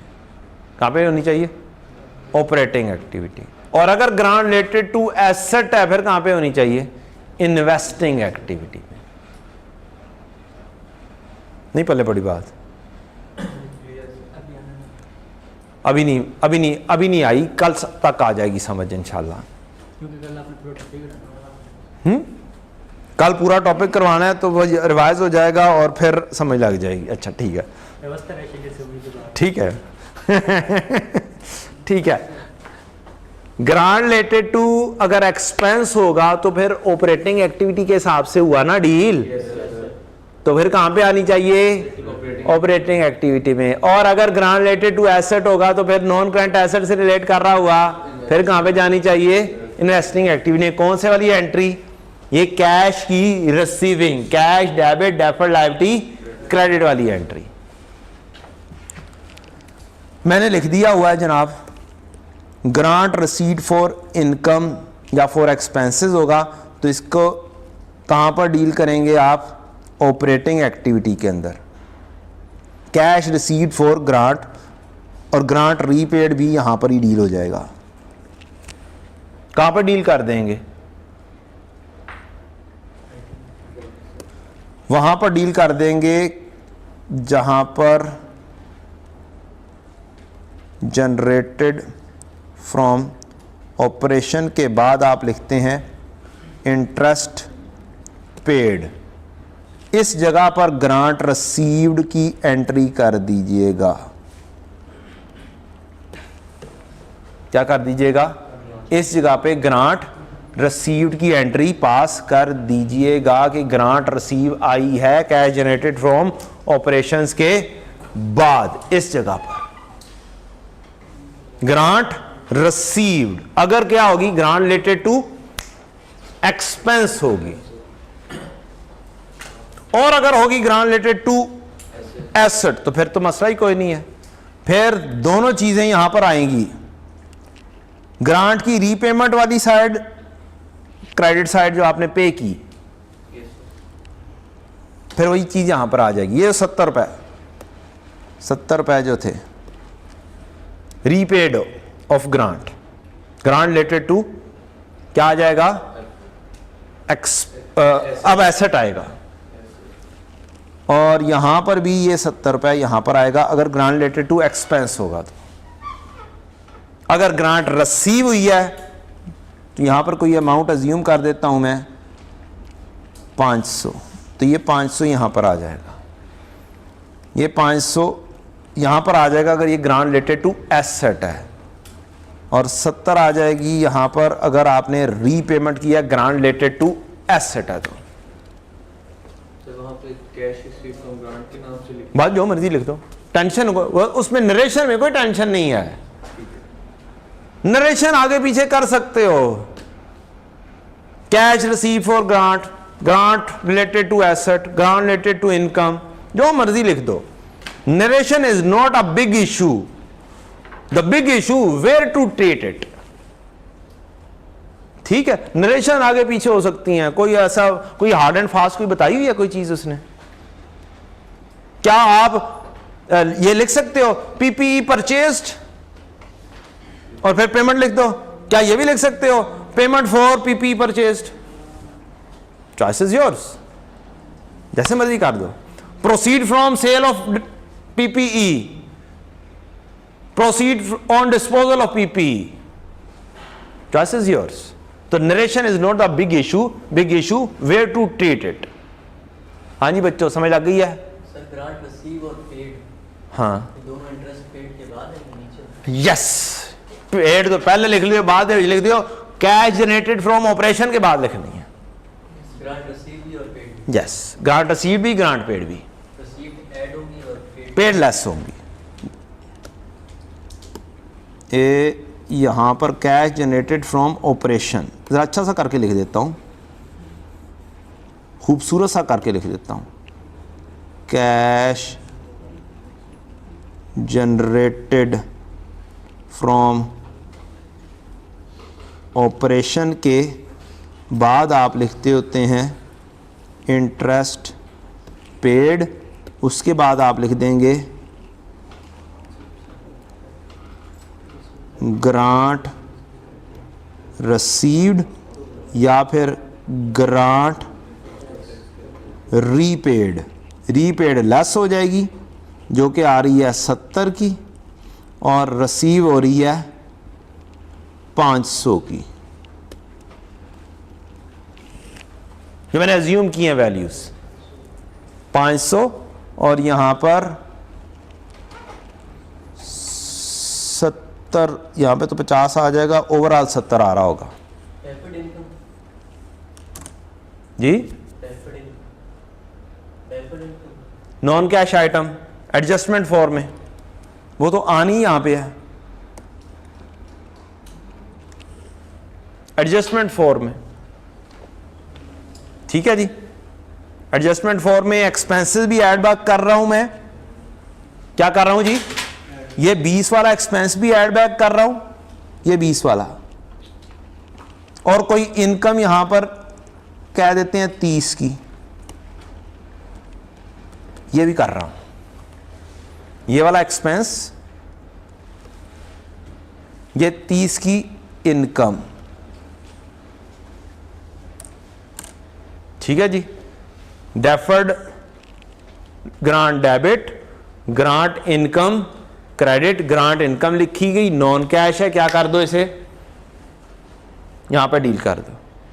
जैसे इंटरेस्ट एक्सपेंस बाद में पे हो रहा होता है, इंटरेस्ट एक्सपेंस ऐड बैक करते हो, इसी तरह से ग्रांट का रीपेड कोई एक्सपेंस है जो कि ये 20 का आया था, deferred liability debit, profit and loss debit और कैश क्रेडिट, तो ये 20 का जो आया था ये भी ऐड बैक कर दोगे अगर कोई एक्सपेंस है तो।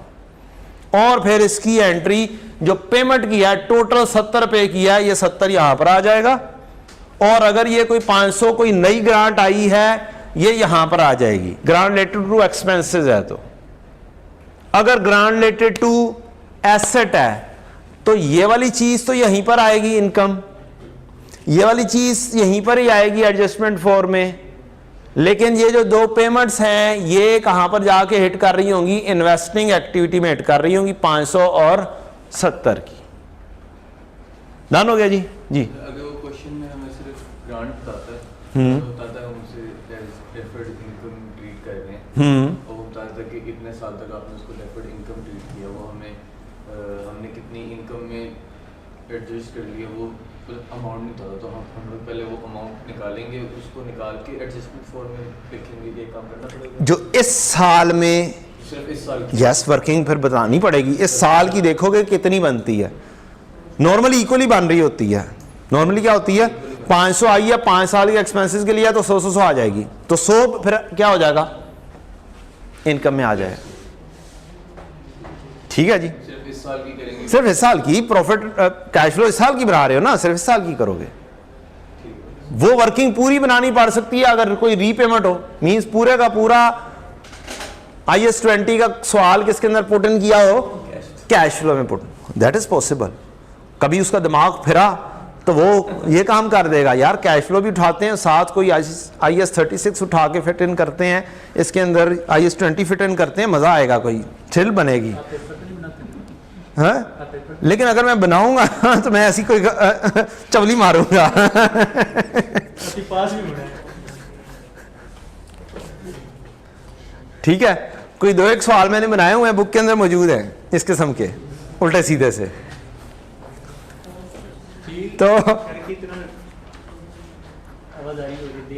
तो बच्चों असल चीज है कोई चीज लर्न कर लेना।